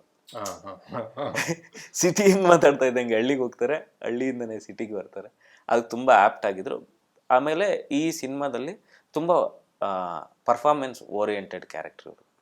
ಆಮೇಲೆ ತುಂಬ ಬಬ್ಲಿ ಆ ಥರದ್ದು ಏನಿಲ್ಲ, ಮೆಚ್ಯೂರ್ಡ್ ಕರೆಕ್ಟ್ ಕ್ಯಾರೆಕ್ಟರ್. ಅಗ್ರೀಡ್. ಯಾಕಂದ್ರೆ ಟ್ರೈಲರ್ನಲ್ಲೇ ಒಂದು ಸ್ವಲ್ಪ ಹತ್ಕೊಂಡು ಕೋಪವಾಗಿ ಮಾತಾಡಿದ್ರೆ it was a very convincing performance. Actually ಆ ಶಾರ್ಟು 3.5 minutes ಸಿಂಗಲ್ ಶಾರ್ಟ್ ತೆಗೆದಿದೆ. ಆದರೆ ಬಟ್ ಎಡಿಟ್ಗೆ ಹೋದ್ಮೇಲೆ ಅಪೋಸಿಟ್ ಕೌಂಟರ್ ಇರೋದ್ರಿಂದ ಕಟ್ ಮಾಡಿದೆ. ಬಟ್ ಅವರು ಸಿಂಗಲ್ ಶಾಟ್ ಪರ್ಫಾರ್ಮ್ ಮಾಡಿದ್ದಾರೆ. ಬಟ್ ಸಿನಿಮಾದಲ್ಲಿ ಸಿಂಗಲ್ ಶಾಟ್ ಇಲ್ಲ, ಆ್ಯಕ್ಚುಲಿ ಶೂಟ್ ಮಾಡಿ ಸಿಂಗಲ್ ಶಾಟ್ ದಿ ಬೆಸ್ಟ್ ಮಾಡಿದ್ದಾರೆ. ಅದನ್ನು ಏನು ಪ್ರಾಬ್ಲಮ್ ಆಗ್ತಾ ಇತ್ತಂದರೆ, ನಡ್ಕೊಂಡು ಬಂದು ನಂಬರ್ ಆಫ್ ಡೈಲಾಗ್ ಹೇಳಿ ನಾನು ಯಾಕೆ ಕಟ್ ಮಾಡಲಿಲ್ಲ ಅಂದರೆ ಆ ರಿದಮ್ ಮಿಸ್ ಆಗುತ್ತೆ ಅವ್ರು ಹೇಳೋ ಡೈಲಾಗಲ್ಲಿ, ಟೆಂಪೋ ಮಿಸ್ ಆಗುತ್ತೆ ಅಂತ. ಕಟ್ ಮಾಡಿ ತಗೊಂಡ್ರೆ ಟೆಂಪೋ ಬಿಡುತ್ತೆ ಅಂತ ಪೂರ್ತಿ ತೆಗೆದುಬಿಟ್ಟು ಆಮೇಲೆ ಅವ್ರ ಪರ್ಸ್ಪೆಕ್ಟಿವ್ ತೆಗೆದುಬಿಟ್ಟು ಆಮೇಲೆ ಕೌಂಟರ್ನ ಶೂಟ್ ಮಾಡಿದೆ. ಅದನ್ನು ದಿ ಬೆಸ್ಟ್. ಒಂದು 2-3 ಸೀನ್ ಅವ್ರದ್ದು ಮ್ಯಾಕ್ಸಿಮಮ್ ಸ್ಕೋರ್ ಮಾಡಿದ್ದಾರೆ. ಬೇರೆದ್ರಲ್ಲೂ ಚೆನ್ನಾಗಿ ಮಾಡಿದ್ದಾರೆ, ಬಟ್ ಪರ್ಫಾರ್ಮ್ಗೆ ಜಾಗ ಸಿಗೋವಂಥದ್ದು 2-3 ಸೀನ್ ಇದೆ ಅವರು. How confident are you as an actor? ಇಲ್ಲ ಸರ್, ನಾನೇನು ಅಂಥ ನಟನೆಯಲ್ಲಿ ನನಗೇನು ಅಂಥದ್ದು ಏನು ಗೊತ್ತಿಲ್ಲ ಸರ್, ಟು ಬಿ ಆನೆಸ್ಟ್ ಆಗಿ. ನಮ್ಮ ನೀನಾಸಂ ಶಿವು ಅಂತ ಇದ್ದಾರೆ, ಒಂದು ಸಿನಿಮಾ ಮಾಡ್ತಾ ಇದ್ದೀನಿ ಅಂತಂದರೆ ಅವ್ರು ಅವ್ರು ಈ ಚಿತ್ರದಲ್ಲೂ ಇದ್ದಾರೆ, ನನ್ನ ತಂದೆ ಪಾತ್ರ ಅವರು ನನ್ನ ಯಾವ್ಯಾವ ಪಾತ್ರಕ್ಕೆ ಹೆಂಗೆ ಬೇಕು ಅಂತ ಅವರು ನನ್ನ ರೆಡಿ ಮಾಡ್ತಾ ಹೋದ್ರು. ನಾನು ಮಾಡಿದ್ದೀನಿ ಅಷ್ಟೇ. ನಾನೇನು ನಿಜ ಓಪನ್ ಆಗಿ ಹೇಳ್ತೀನಿ, ನಾನೇನು ಅದ್ಭುತ ನಟನೆ ಏನು ನನಗೆ ಬರಲ್ಲ ಸರ್. ನನಗೇನು ಅನಿಸುತ್ತೆ ನ್ಯಾಚುರಲ್ ಆಗಿ ಅದೇ ಹಂಗೆ ಮಾಡೋದು. ಹಾಗಿದ್ರೆ ಕಾಲಾಪಥರ್ಗೆ ಬೇರೆ ಒಬ್ಬ ನಾಯಕ ನಟನನ್ನ ತಗೋಬಹುದಿತ್ತ? ಇಲ್ಲ ಸರ್, ಈ ಕಥೆನ ಈ ಥರ ನನ್ನ ಅನ್ಮೆಚ್ಯೂರಿಟಿ ಪರ್ಫಾರ್ಮೆನ್ಸ್ ಇದೆಯಲ್ಲ, ಇದೇ ಬೇಕು ಈ ಕತೆಗೆ.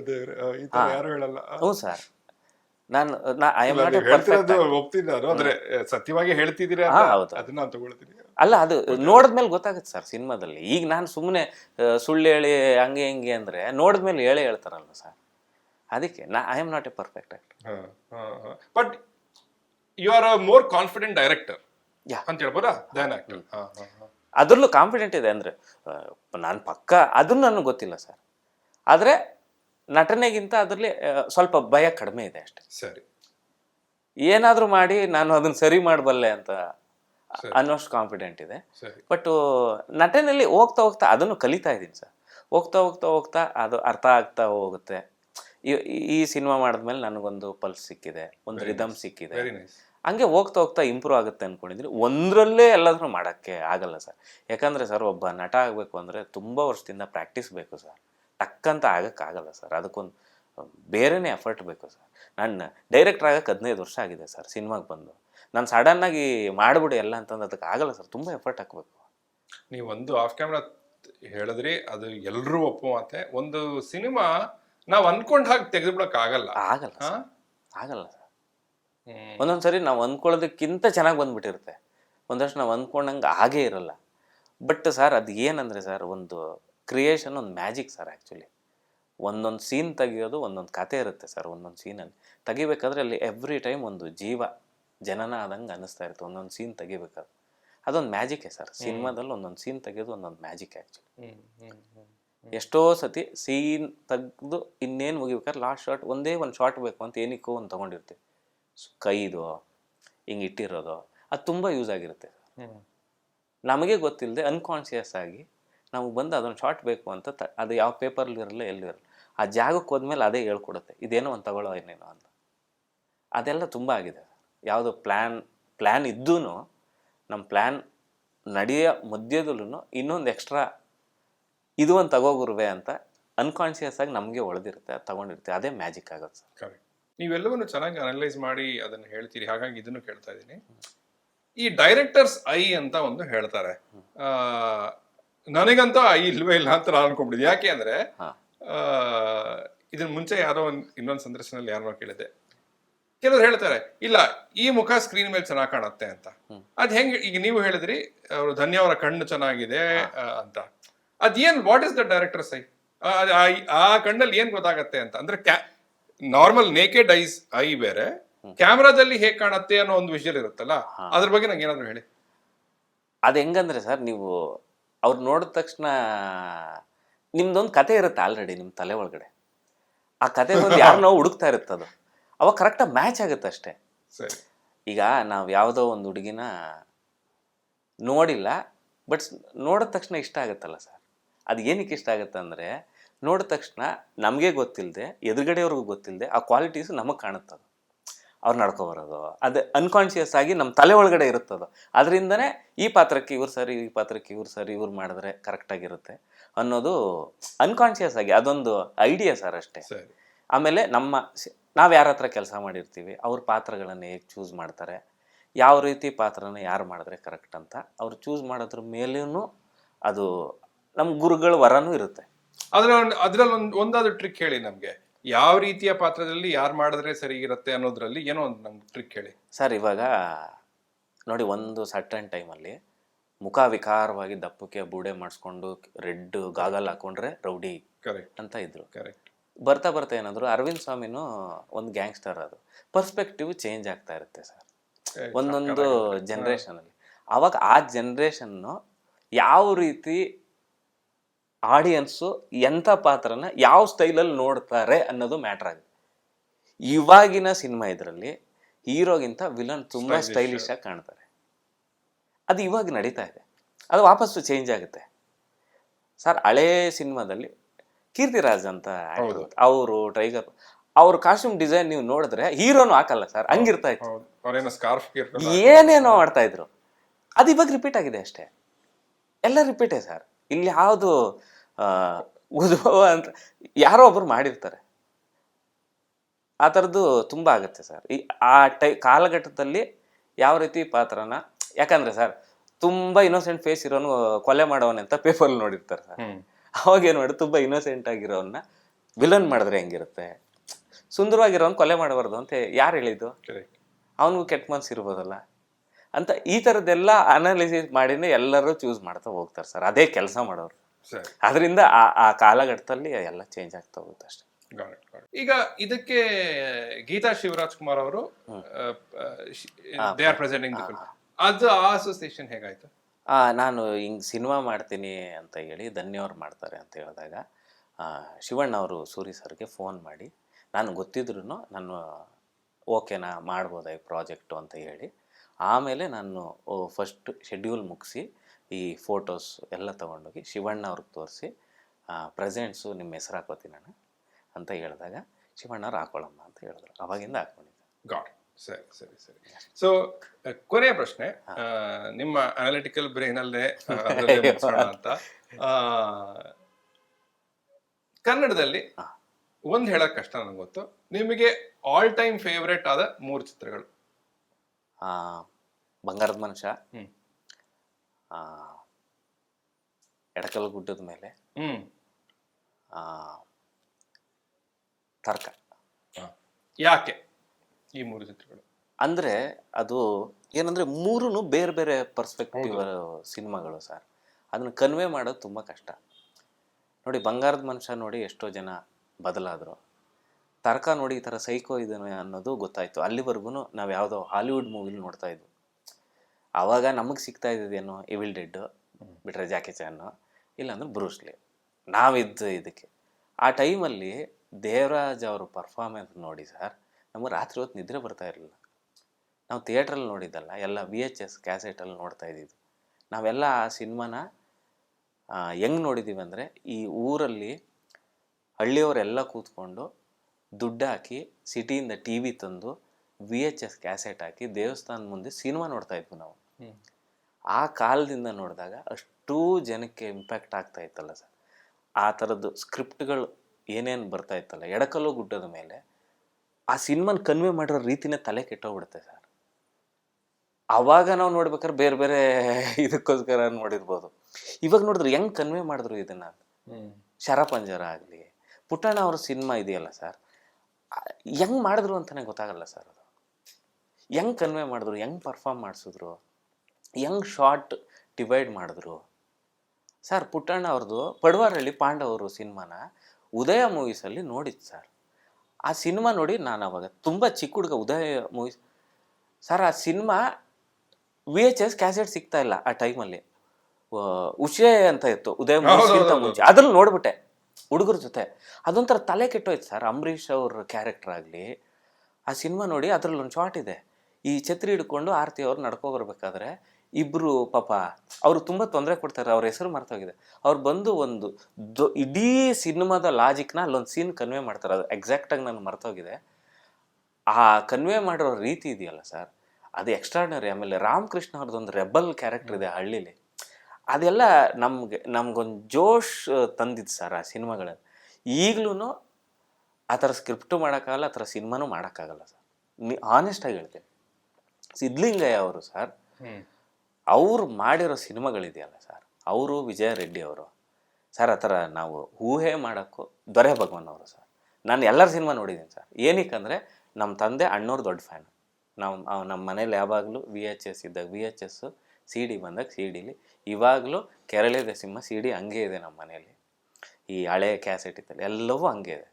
ಒಂಥರ ಆ್ಯಂಟಿಕ್. ನಾನು ಹೇಳಿದೆ ಯಾರಿಗೆ ಕೊಡಬೇಡಿ, ಇದನ್ನು ಹಿಂಗೆ ಹೇಳಿ ಅಂತ.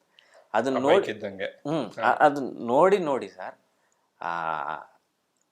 ಅನ್ಕಾನ್ಷಿಯಸ್ ಆಗಿನೇ ಅದೊಂಥರ ಇಷ್ಟ ಆಗೋದು. ಅದನ್ನ ಹೆಂಗೆ ಸರ್, ಸಮಯದ ಗೊಂಬೆ ಥರ script one of the best script ಯಾವುದಿಲ್ಲ ಸರ್. ನೀವು ಸಮಯದ ಗೊಂಬೆ ಸಿನಿಮಾ ನೋಡಿ, ಪುಸ್ತಕ ಓದ್ದಂಗೆ ಆಗುತ್ತೆ ಸರ್ ಸಿನಿಮಾ ನೋಡಿದ್ರೆ. ಅವೆಲ್ಲ ನೆಕ್ಸ್ಟ್ ಲೆವೆಲ್ ಸಿನಿಮಾ ಸರ್. ನನಗೆ ಒಂದು culture, first of all 3 great choices. ನನಗೆ ಇದೊಂದು ಹೇಳಿ, ಆಗಿದ್ದ ಒಂದು ಹೋಲ್ಸಮ್ ಫೀಲಿಂಗ್ ಒಂದು ಚಿತ್ರದಲ್ಲಿ, ಒಂದು ಆ ಚಿತ್ರವನ್ನ ಮನಸ್ಸಿನಲ್ಲಿ ತುಂಬಿಸ್ಕೊಂಡು ಹೊರಗೆ ಬರ್ತಾ ಇದ್ವಲ್ಲ, ಅದು ಈಗ ಮಿಸ್ಸಿಂಗ್. ಬಹುಪಾಲ್ ಚಿತ್ರಗಳಲ್ಲಿ ಮಿಸ್ಸಿಂಗ್. ಅಂಡ್ ಅದು ನಾನು ನಿರ್ದೇಶಕರನ್ನ, ಚಿತ್ರತಂಡಗಳನ್ನ ದೂಷಿಸೋಲ್ಲ. ಒಂದು ಕಲ್ಚರಲ್ ಶಿಫ್ಟ್ ಆಗಿದೆ. ಆ ಕಲ್ಚರಲ್ ಶಿಫ್ಟ್ ಇಂದ ಚಿತ್ರಗಳು ಇವಾಗ ಅಷ್ಟು ತೂಕವಾಗಿ ಬರ್ತಾ ಇಲ್ಲ. ಆ ಕಲ್ಚರಲ್ ಅನ್ನೋ ಲಾಜಿಕ್ ನ ನೀವು ಒಪ್ಪೋದಾದ್ರೆ ಏನದು ಕಲ್ಚರಲ್ ಶಿಫ್ಟ್? ಎಲ್ಲ online shopping sir. Online shopping ನಿಮ್ಗೆ ಯಾವ್ದು ಇಷ್ಟ ಆಗುತ್ತೆ ಅದೆಲ್ಲ ನಿಮ್ಮ ಹತ್ರ ಬರ್ತಾ ಇದೆ ಸರ್. ಇಲ್ಲಿ ಕಲ್ಚರ್ ಕಾಣ್ತಾ ಇಲ್ಲ ಸರ್ ಇವತ್ತಿನ ಇದರಲ್ಲಿ. ಇಲ್ಲಿ ಏನಾಗ್ತಾ ಇದೆ ಅಂದರೆ, ಬಾಂಬೆಲಿ ಹಾಕುವಂಥ ಡ್ರೆಸ್ಸು ಬೆಂಗಳೂರಲ್ಲೂ ಸಿಗ್ತಾ ಇದೆ ಸರ್.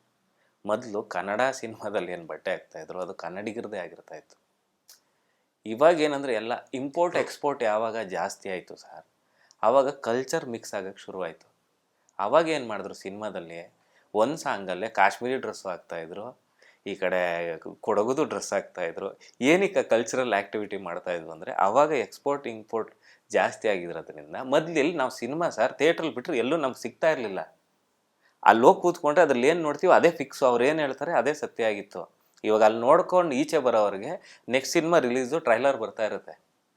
ನೀವು ಈಚೆ ಬಂದಾಗ ಅಲ್ಲಿ ಬಂದಿರುತ್ತೆ ಅವ್ನು ಇನ್ಬಾಕ್ಸಲ್ಲಿ. ಇದನ್ನು ನೋಡಿ ಶಿಫ್ಟ್ ಆಗ್ತಾ ಇದ್ದೀವಿ ಸರ್ ಜಲ್ದಿ. ಅದರಿಂದ ಅದು ಇಂಪ್ಯಾಕ್ಟ್ ಕಡಿಮೆ ಆಗ್ತಾ ಇದೆ. ನಮ್ಮ ಫೋಕಸ್ನ ಡಿಸ್ಟರ್ಬ್ ಮಾಡ್ತಾ ಇದೆ ಸರ್ ಅಷ್ಟೇ. ಅಲ್ಲ, ಸೊ ಚಿತ್ರದಲ್ಲಿ ಇಂಪ್ಯಾಕ್ಟ್ ಇದೆ, ನಾವು ಅದನ್ನ ತಗೊಳಕ್ ಆಗ್ತಾ ಇಲ್ಲ. ಡಿಸ್ಟರ್ಬ್ ಆಗ್ತಾ ಇದೆ. ಈಗ ಕಾಂತಾರ, ಕಾಂತಾರದಲ್ಲಿ ಒಂದು ಕಲ್ಚರ್ ಇದೆಯಲ್ಲ ಸರ್, ಅದು ಪ್ರಾಪರಾಗಿ ಹಂಗೆ ಕೂರಿಸಿದ್ರು ಅವರು ಫಸ್ಟಿಂದ ಲಾಸ್ಟ್ವರೆಗೂ. ಅದು ಈಚೆ ಬಂದರೂ ನಿಮ್ಗೊಂದು 2 hours ಪಾರ್ಕಿಂಗ್ ಹೋಗೋವರೆಗೂ ಆ ಇಂಪ್ಯಾಕ್ಟ್ ಇತ್ತಲ್ಲ, ಅದಕ್ಕೆ ಅದು ದೊಡ್ಡ ಸಕ್ಸಸ್ ಆಗಿತ್ತು ಸರ್. ನೀವು ಅದಕ್ಕೆ ಆ ಸಿನಿಮಾಗಿಂತ ಮೀರಿ ನಿಮ್ಗೆ 110 ವಾಟ್ಸಪ್ ಮೆಸೇಜ್ ಬಂದಿದ್ರು ಆ ಸ್ಟೆಪ್ಸಲ್ಲಿ ಬರಬೇಕಾದ್ರೆ, ಆ ಇಲ್ಲಿ ಬರಬೇಕಾದ್ರೂ ಆ ಸಿನಿಮಾ ಗುಂಗಿದ್ರೆ ಸರ್ ಅದು ಸಕ್ಸಸ್. ಅಕಸ್ಮಾತ್ ನಾವು ಅಲ್ಲಿಂದ ಈಚೆ ಬರ್ತಾ ಇದ್ದಂಗೆ ಫೋನ್ ಎತ್ಕೊಂಡು ಏನಾದರೂ ಇಲ್ಲಿಂದ ಸ್ವಿಚ್ ಆದ್ವು ಅಂದರೆ ಆ ಕನೆಕ್ಷನ್ ಬ್ರೇಕ್ ಆಗಿಬಿಡುತ್ತೆ. ಮೊದಲು ಹಂಗೆ ಆಗ್ತಾ ಇರಲಿಲ್ಲ. ಒಂದು ಸಿನಿಮಾ ನೋಡಿದ್ರೆ ಆ ಸಿನಿಮಾನ ನಮ್ಮ ಫ್ರೆಂಡ್ಸ್ ಸಿಗ್ತಾರಲ್ಲ, ಅವ್ರಿಗೆ 40 ಸತಿ 4 ವೆರೈಟಿಲಿ ಹೇಳ್ತಾ ಇದ್ವು. ನಮ್ಗೆ ಹೆಂಗೆ ಅರ್ಥ ಆಯಿತು ಹಂಗೆ. ಗೊತ್ತಿರೋ ಸಿನಿಮಾನೇ ನಾವು ನೋಡಿರೋದನ್ನೇ ನಮ್ಮ ಪರ್ಸ್ಪೆಕ್ಟಿವ್ ಹೇಳ್ತಾ ಇದ್ವು. ಆಮೇಲೆ ಈಗ ನನಗಂತೂ ಆ ಹ್ಯಾಬಿಟ್ ಹೋಗ್ಬಿಟ್ಟಿದೆ, ಯಾಕಂದ್ರೆ ನಾನು ಒಬ್ಬನೇ ಹೋಗ್ತೀನಿ ಮೋಸ್ಟ್ಲಿ ಅದಕ್ಕೆ. ಬಟ್ ಚಿತ್ರ ಮುಗಿಸ್ಕೊಂಡು ಮನೆಗೆ ನಡ್ಕೊಂಡು ಹೋಗೋ ತನಕ ನಮ್ ಜೊತೆಲಿ ಯಾರು ಫ್ಯಾಮಿಲಿಯವ್ರು ಬಂದಿರ್ತಾರೋ ಎಲ್ಲರೂ ಚಿತ್ರದ ಬಗ್ಗೆನೇ ಮಾತಾಡ್ಕೊಂಡು ಹೋಗ್ತಾ ಇದ್ದಾರೆ. ಈಗ ಲೈಕ್ ಯು ಸೆಡ್, ಹೌದು, ಚಿತ್ರ ಮುಗಿದು ಎದ್ದು ಕೂಡಲೇ ಮೊಬೈಲ್. ಹೌದು. ಕರೆಕ್ಟ್ ಡಿಸ್ಕನೆಕ್ಟ್ ಆಗ್ಬಿಡ್ತೀವಿ ಸರ್ ಅಷ್ಟೇ. ಮೊದಲು ಫೋನ್ ಇರಲ್ವಲ್ಲ ಸರ್. ಕರೆಕ್ಟ್. ಆಮೇಲೆ ಇನ್ನೂ ಒಂದು ಏನಾಗ್ತಾ ಇತ್ತು ಅಂದರೆ, ಇವಾಗ ನೋಡಿ ನಾವು ಥಿಯೇಟ್ರಿಂದ ಈಚೆ ಬರಬೇಕಾದ್ರೆ ವಾಪಸ್ಸು ಆ ಸಿನಿಮಾ ಪೋಸ್ಟರ್ ನೋಡಲ್ಲ ನಾವು, ಮೊದಲು ನೋಡ್ತಾ ಇದ್ವಿ. ಕರೆಕ್ಟ್. ಅಯ್ಯೋ, ನಾನು ಮೊದಲು ವಾಪಸ್ ಬಂದು ಆಮೇಲೆ ಟ್ರೇಲರ್ ನೋಡ್ತಾ ಇದ್ದೆ ಚಿತ್ರದ್ದು. ಈ ಫಿಲಮ್ ನೋಡಿದ್ದೀನಲ್ಲ, ಈಗ ಟ್ರೇಲರ್ ಅಲ್ಲಿ ಏನೇನು ಹೇಳಿದ್ದಾರೆ ನೋಡೋಣ. ಅದೆಲ್ಲ ಕಟ್ಟಾಗಿದೆ because phone. Correct correct correct. ನಾನು ಈಗ ಇಷ್ಟು ಹೇಳಿದೆನಲ್ಲ ಸರ್ ಇಂಟರ್ವ್ಯೂವಲ್ಲಿ, ಇದು ನಾನು ಕರೆಕ್ಟು ಅಂತ ಹೇಳಿಲ್ಲ. ನಾನು ಸುಮ್ಮನೆ ನಮ್ಮ ಫ್ರೆಂಡ್ಸ್ ಜೊತೆ ಡಿಸ್ಕಸ್ ಮಾಡಬೇಕಾದ್ರೆ, ನಾವು ಡಿಸ್ಕಸ್ ಮಾಡಬೇಕಾದ್ರೆ ಎಲ್ಲರೂ ಮಾತಾಡಿದ ವಿಷಯ ಅಷ್ಟೆ. ಇದು ನನ್ನದೇ ಪರ್ಸ್ಪೆಕ್ಟಿವ್, ನಾನೇ ಇದರಲ್ಲಿ ಕರೆಕ್ಟಾಗಿ ಹೇಳ್ತಾ ಇದ್ದೀನಿ, ನನಗೆ ಗೊತ್ತಿಲ್ಲ ಸರ್, ನನಗೆ ಅನಿಸಿದಷ್ಟೇ ಹೇಳಿದ್ದೀನಿ. ಇಲ್ಲ ನಿಜ. ಬಟ್ ನಿಮ್ಮ ವಿಶೇಷತೆ ಏನು ಅಂದರೆ, ನನಗೆ ತುಂಬ ಇಷ್ಟವಾಗಿದೆ ಈ ಮಾತುಕತೆಯಲ್ಲಿ. ಒಪ್ತೀನಿ, ಅದು ನಾವು ಯಾರು ಏನು ಸರಿಯಲ್ಲ. ಬಿಕಾಸ್ ನಾಳೆನೇ ಈಗ ಹೇಳಿದ್ದು ಅಲ್ಲಿ ಹೊರಗೆ ಹೋಗಿ ನಾಳೆ ಬೆಳಿಗ್ಗೆನೆ ಬೇರೆ ಏನೇನೋ ಆಗ್ಬೋದು. ಬಟ್ ನಿಮಗೆ ಏನು ಅನ್ಸಿದ್ಯೋ, ನೀವು ಏನು ಅನಲೈಸ್ ಮಾಡಿದ್ದೀರೋ ಅದನ್ನ ನೀವು ತುಂಬಾ ಚೆನ್ನಾಗಿ ಹೇಳ್ಬಲ್ರಿ. ಇದು ನನಗೆ ವಿಕ್ಕಿ ಅವ್ರ ಬಗ್ಗೆ ಗೊತ್ತೇ ಇರಲಿಲ್ಲ ಫಸ್ಟ್ ಟೈಮ್ ನಾವು ಭೇಟಿ ಆಗ್ತಿರೋದು. ನನಗೆ ಇದು ಒಂದೊಳ್ಳೆ ಟೇಕ್ ಅವೇ, ಒಂದೊಳ್ಳೆ ಸರ್ಪ್ರೈಸ್, ಒಂದೊಳ್ಳೆ ಟೇಕ್ ಅವೇ ಕೂಡ ನನಗೆ. ದಟ್ ಇಷ್ಟು ಚೆನ್ನಾಗಿ. ಬಿಕಾಸ್ ನನಗೆ ಈಗ ಏನ್ ಅನ್ಸುತ್ತೆ, ಈಗ ನಾಳೆ ದಿನ ನನ್ಗೆ ಯಾರಾದ್ರೂ ಒಂದು ಸಜೆಷನ್ ಬೇಕು, ಒಂದು ಹಳೆ ಫಿಲಮ್ ನನಗೆ ಈ ಜಾನರಲ್ಲಿ ಯಾರಾದ್ರೂ ಹೇಳ್ತೀರಾ ದಯವಿಟ್ಟು ಅಂದ್ರೆ, ನೀವು I think you are library especially. And also next time ನಾವು ಭೇಟಿ ಆದಾಗ ಮೇ ಬಿ ನೀವು ನೋಡಿದ ಫಾರಿನ್ ಲ್ಯಾಂಗ್ವೇಜ್ ಫಿಲ್ಮ್ಸ್ ಬಗ್ಗೆನೂ ಮಾತಾಡೋಣ. But for now I think you are cinema library. ಅಷ್ಟು ಅಂದ್ರೆ ಲೈಬ್ರರಿ ನನಗೆ ಮರ್ತೋಗ್ಬಿಟ್ಟಿದೆ ಸರ್, ತುಂಬಾ ನೋಡಿದೀವಿ. ಈ ಸಿನಿಮಾ ಪ್ರೋಸೆಸ್ ಅಲ್ಲಿ ಈಗಿನ ಲೈಫ್ ಸ್ಟೈಲ್ ತುಂಬಾ ಮರ್ತಿದ್ದೀನಿ. ಆಕ್ಚುಲಿ ಅಸಿಸ್ಟೆಂಟ್ ಡೈರೆಕ್ಟರ್ ಆಗಿದ್ದಾಗ ಇನ್ನೂ ತುಂಬಾ ಶಾರ್ಪ್ ಆಗಿದೆ ಸರ್. ಆಕ್ಚುಲಿ ಇವಾಗ ಅಷ್ಟೊಂದು ಆ ಸ್ಪೀಡ್ ಕಡಿಮೆ ಆಗಿದೆ ನನ್ನ ಹತ್ರ. ಏಜ್ ಫ್ಯಾಕ್ಟ್ರು ಪ್ಲಸ್ ಈ ಸಿನಿಮಾ ವರ್ಕಿಂದ ಒಂದ್ ಕಡೆ ಇರೋದ್ರಿಂದ ಅದು ನನಗೆ ಕಡಿಮೆ ಆಗಿದೆ. ಆಕ್ಚುಲಿ ಮೊದಲು ತುಂಬಾ ನೋಡ್ತಾ ಇದ್ದೆ. ಫ್ರೀಡಮ್ ಆಗ ಇಲ್ಲಿ ನೀವು ಸ್ವಲ್ಪ ನಿಮ್ಮ ಹುದ್ದೆನೂ ಜಾಸ್ತಿ ಆಗಿದೆ, ಸೊ ರೆಸ್ಪಾನ್ಸಿಬಿಲಿಟಿ ಜಾಸ್ತಿ ಆಗಿದೆ, ಸೊ ಕಾಲಪತ್ರಕ್ಕೆ ನೀವು ಯೋಚನೆ ಮಾಡಬೇಕು. ಅದೊಂದು ಸ್ವಲ್ಪ ಅದರಿಂದ ಒಂದಷ್ಟು ಇದಾಗ ಭೂತಾಯನ್ ಮಗ ಅಯ್ಯು ಸಿನಿಮಾನ ಸರ್ ಇವಾಗ್ಲೂ ನೋಡಿ, ಆ ಚಿಕ್ಕಮಂಗ್ಳೂರು ಆ ಊರು, ಆ ಕಲ್ಚರು, ಅವತ್ತಿನ ಎಡಿಟ್ ಪ್ಯಾಟ್ರನ್ ನೋಡಿ ಸರ್. ಅದ್ರಲ್ಲಿ ಏನಂದ್ರೆ ಒಂದು ಸೀನ್ ಒಂದೇ ಶಾರ್ಟ್ ತೆಗಿಯೋದು. ನೀವು ತುಂಬ ಸೀನ್ ನೋಡಿ, ಕಟ್ ಶಾರ್ಟ್ ತೆಗಿಯೋಕ್ಕೆ ನೆಗೆಟಿವ್ ಇರ್ತಾ ಇರಲಿಲ್ಲ. ಬಟ್ ಅದು ಒಂದೇ ಶಾರ್ಟಲ್ಲಿ ಕನ್ವೆ ಮಾಡಬೇಕು ಆಡಿಯನ್ಸ್ನ. ಅದೆಲ್ಲ ತುಂಬ ಕಷ್ಟ ಇತ್ತು ಸರ್ ಅವಾಗ. ಇವಾಗ ತುಂಬ ಕಟ್ ಶಾರ್ಟ್ಗಳು ಮಾಡ್ತೀವಿ ನಾವು, ತುಂಬ ಕಟ್ ಮಾಡಿ ಎಂಗೇಜ್ ಮಾಡಿಬಿಡ್ತೀವಿ. ಲ್ಯಾಗ್ ಇದ್ರೆ ಕಟ್ ಮಾಡ್ತೀವಿ. ಅವಾಗ ಈ ಶಾರ್ಟ್ ಓಕೆ ಅಂದರೆ ಆ ಶಾರ್ಟ್ ಓಕೆ ಅಷ್ಟೇ, ಅದನ್ನು ಕಟ್ಟೇ ಮಾಡೋಕ್ಕಾಗ್ತಾ ಇರಲಿಲ್ಲ. ಕಟ್ ಮಾಡಿದ್ರೆ ಸಿನಿಮಾ ಫ್ಲೋ ಹೋಗ್ತಾ ಇತ್ತು. ಅದು ತುಂಬ ಶಾರ್ಟ್ ಡಿವೈಡ್ ಮಾಡೋದು ಅವಾಗ ತುಂಬ ಕಷ್ಟ ಇತ್ತು ಸರ್. ಇವಾಗ ಎಲ್ಲ ಆಂಗಲ್ ತೆಗೆದ್ಬಿಡ್ತೀವಿ. ಅಥವಾ may be shed another way, ತುಂಬಾ ಸಿಂಪಲ್ ಆಗಿ ಇಟ್ಕೊಂಡಿದ್ರು. ಆಮೇಲೆ ಡ್ರಾಮಾ ಕನ್ವೆ ಆಗ್ತಾ ಇತ್ತು. ಇವಾಗ ಏನಾಗುತ್ತೆ, ಈಗ ನಾವಿಬ್ರು ಮಾತಾಡ್ತೇವೆ, 2 ಕ್ಯಾಮ್ರಾ ಇದೆ, 2 ಕಡೆ, ಈ ಕಡೆ ಒಂದು ಶಾರ್ಟ್, ಈ ಕಡೆ ಎಲ್ಲ ಕಡೆ ತೆಗೆದ್ಬಿಡ್ತೀವಿ ಎಡಿಟಿಂಗ್ ಅಲ್ಲಿ ನೋಡ್ಕೊಳ್ಳೋವ ಅಂತ.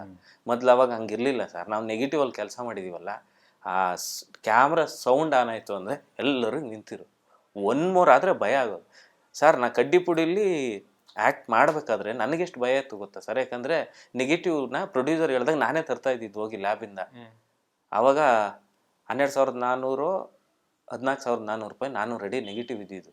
ಅದನ್ನು ತರಬೇಕಾದ್ರೆ ಭಯ ಆಗೋದು ನಮಗೆ. ಹಿಂಗೆ ಓಡಿದ್ರೆ ಮುಗೀತು ಸರ್ ಅದು. ನಾನು ರೆಡಿ ಹೋದ್ರೆ ಒಂದು 3-4 ನಿಮಿಷ ಬರ್ತಾಯಿತ್ತು. ಭಯ ಆಗ್ತಾಯಿತ್ತು ಅವಾಗ ಆ್ಯಕ್ಟ್ ಮಾಡೋದಕ್ಕೆ. ಇವಾಗ ಡಿಜಿಟಲ್ ಆಗಿರೋದ್ರಿಂದ ಇದಾಗಿದೆ. ಆ ಭಯ ಈಗಲೂ ಇದೆ. ನಾ ಡಿಜಿಟಲಲ್ಲಿ ಮಾಡ್ಬೇಕಾದ್ರೂ ಆ ಭಯ ನನ್ಗೆ ಹಂಗೆ ಇತ್ತು. ಬಿಕಾಸ್ ನೀವು ಅದನ್ನು ಹೇಳಿದ್ರಿ, ತುಂಬಾ ನಾನೇನು ಶೂಟ್ ಮಾಡಲಿಲ್ಲ, ಒಂದು 20 ನಿಮಿಷ ಕಟ್ ಮಾಡಿದ್ದೇನೆ ಅಷ್ಟೇ. ಹೌದಾ, ನನ್ಗೆ ಆ ಭಯದಲ್ಲೇ ಶೂಟ್ ಮಾಡಿದೆ. ನಮ್ಮ DOP ಸಾರ್ ಇದನ್ನು ಎಲ್ಲ ತಗೊಳ್ಳಿ ಅಂತ ಹೇಳುವೆ. ಬಟ್ ಗೊತ್ತಿಲ್ದೇನೆ ನಾವು ಆ ಡೈರೆಕ್ಷನ್ ಡಿಪಾರ್ಟ್ಮೆಂಟ್ಲಿ ಒಂದು ಭಯ ಇತ್ತಲ್ಲ ಸರ್. ಆ ಭಯ ಈ ಡಿಜಿಟಲ್ ಶೂಟ್ ಮಾಡ್ಬೇಕಾದ್ರೂ ಇತ್ತು. ಒಂದು ಶಾರ್ಟ್ ಓಕೆ ಮಾಡ್ಬೇಕಾದ್ರೂ ಸರ್ ಎಷ್ಟು 80 ಜನ ನೋಡ್ತಾ ಇರ್ತಾರೆ ಸರ್ ನಮ್ಮನ್ನ. ಈ ಶಾರ್ಟ್ ಓಕೆ ಆದಾಗ ಅದರಲ್ಲಿ ಒಂದು 20 ಜನಕ್ಕೆ ನಾನು ಓಕೆ ಮಾಡಿ ಶಾರ್ಟ್ ಅವ್ರಿಗೆ ಇಷ್ಟ ಆಗಿಲ್ಲ ಅಂತಂದ್ರೆ ಅಲ್ಲಿಂದ ಬೇರೆ ಟಾಕ್ ಶುರು ಆಗ್ಬಿಡುತ್ತೆ ಸರ್. ನಾವು ಪರ್ಫೆಕ್ಟಾಗಿ ಇವ್ರು ಕರೆಕ್ಟಾಗಿ ಮಾಡಿದ್ರು ಅಂತ ನಾವು ಚೂಸ್ ಮಾಡಬೇಕು.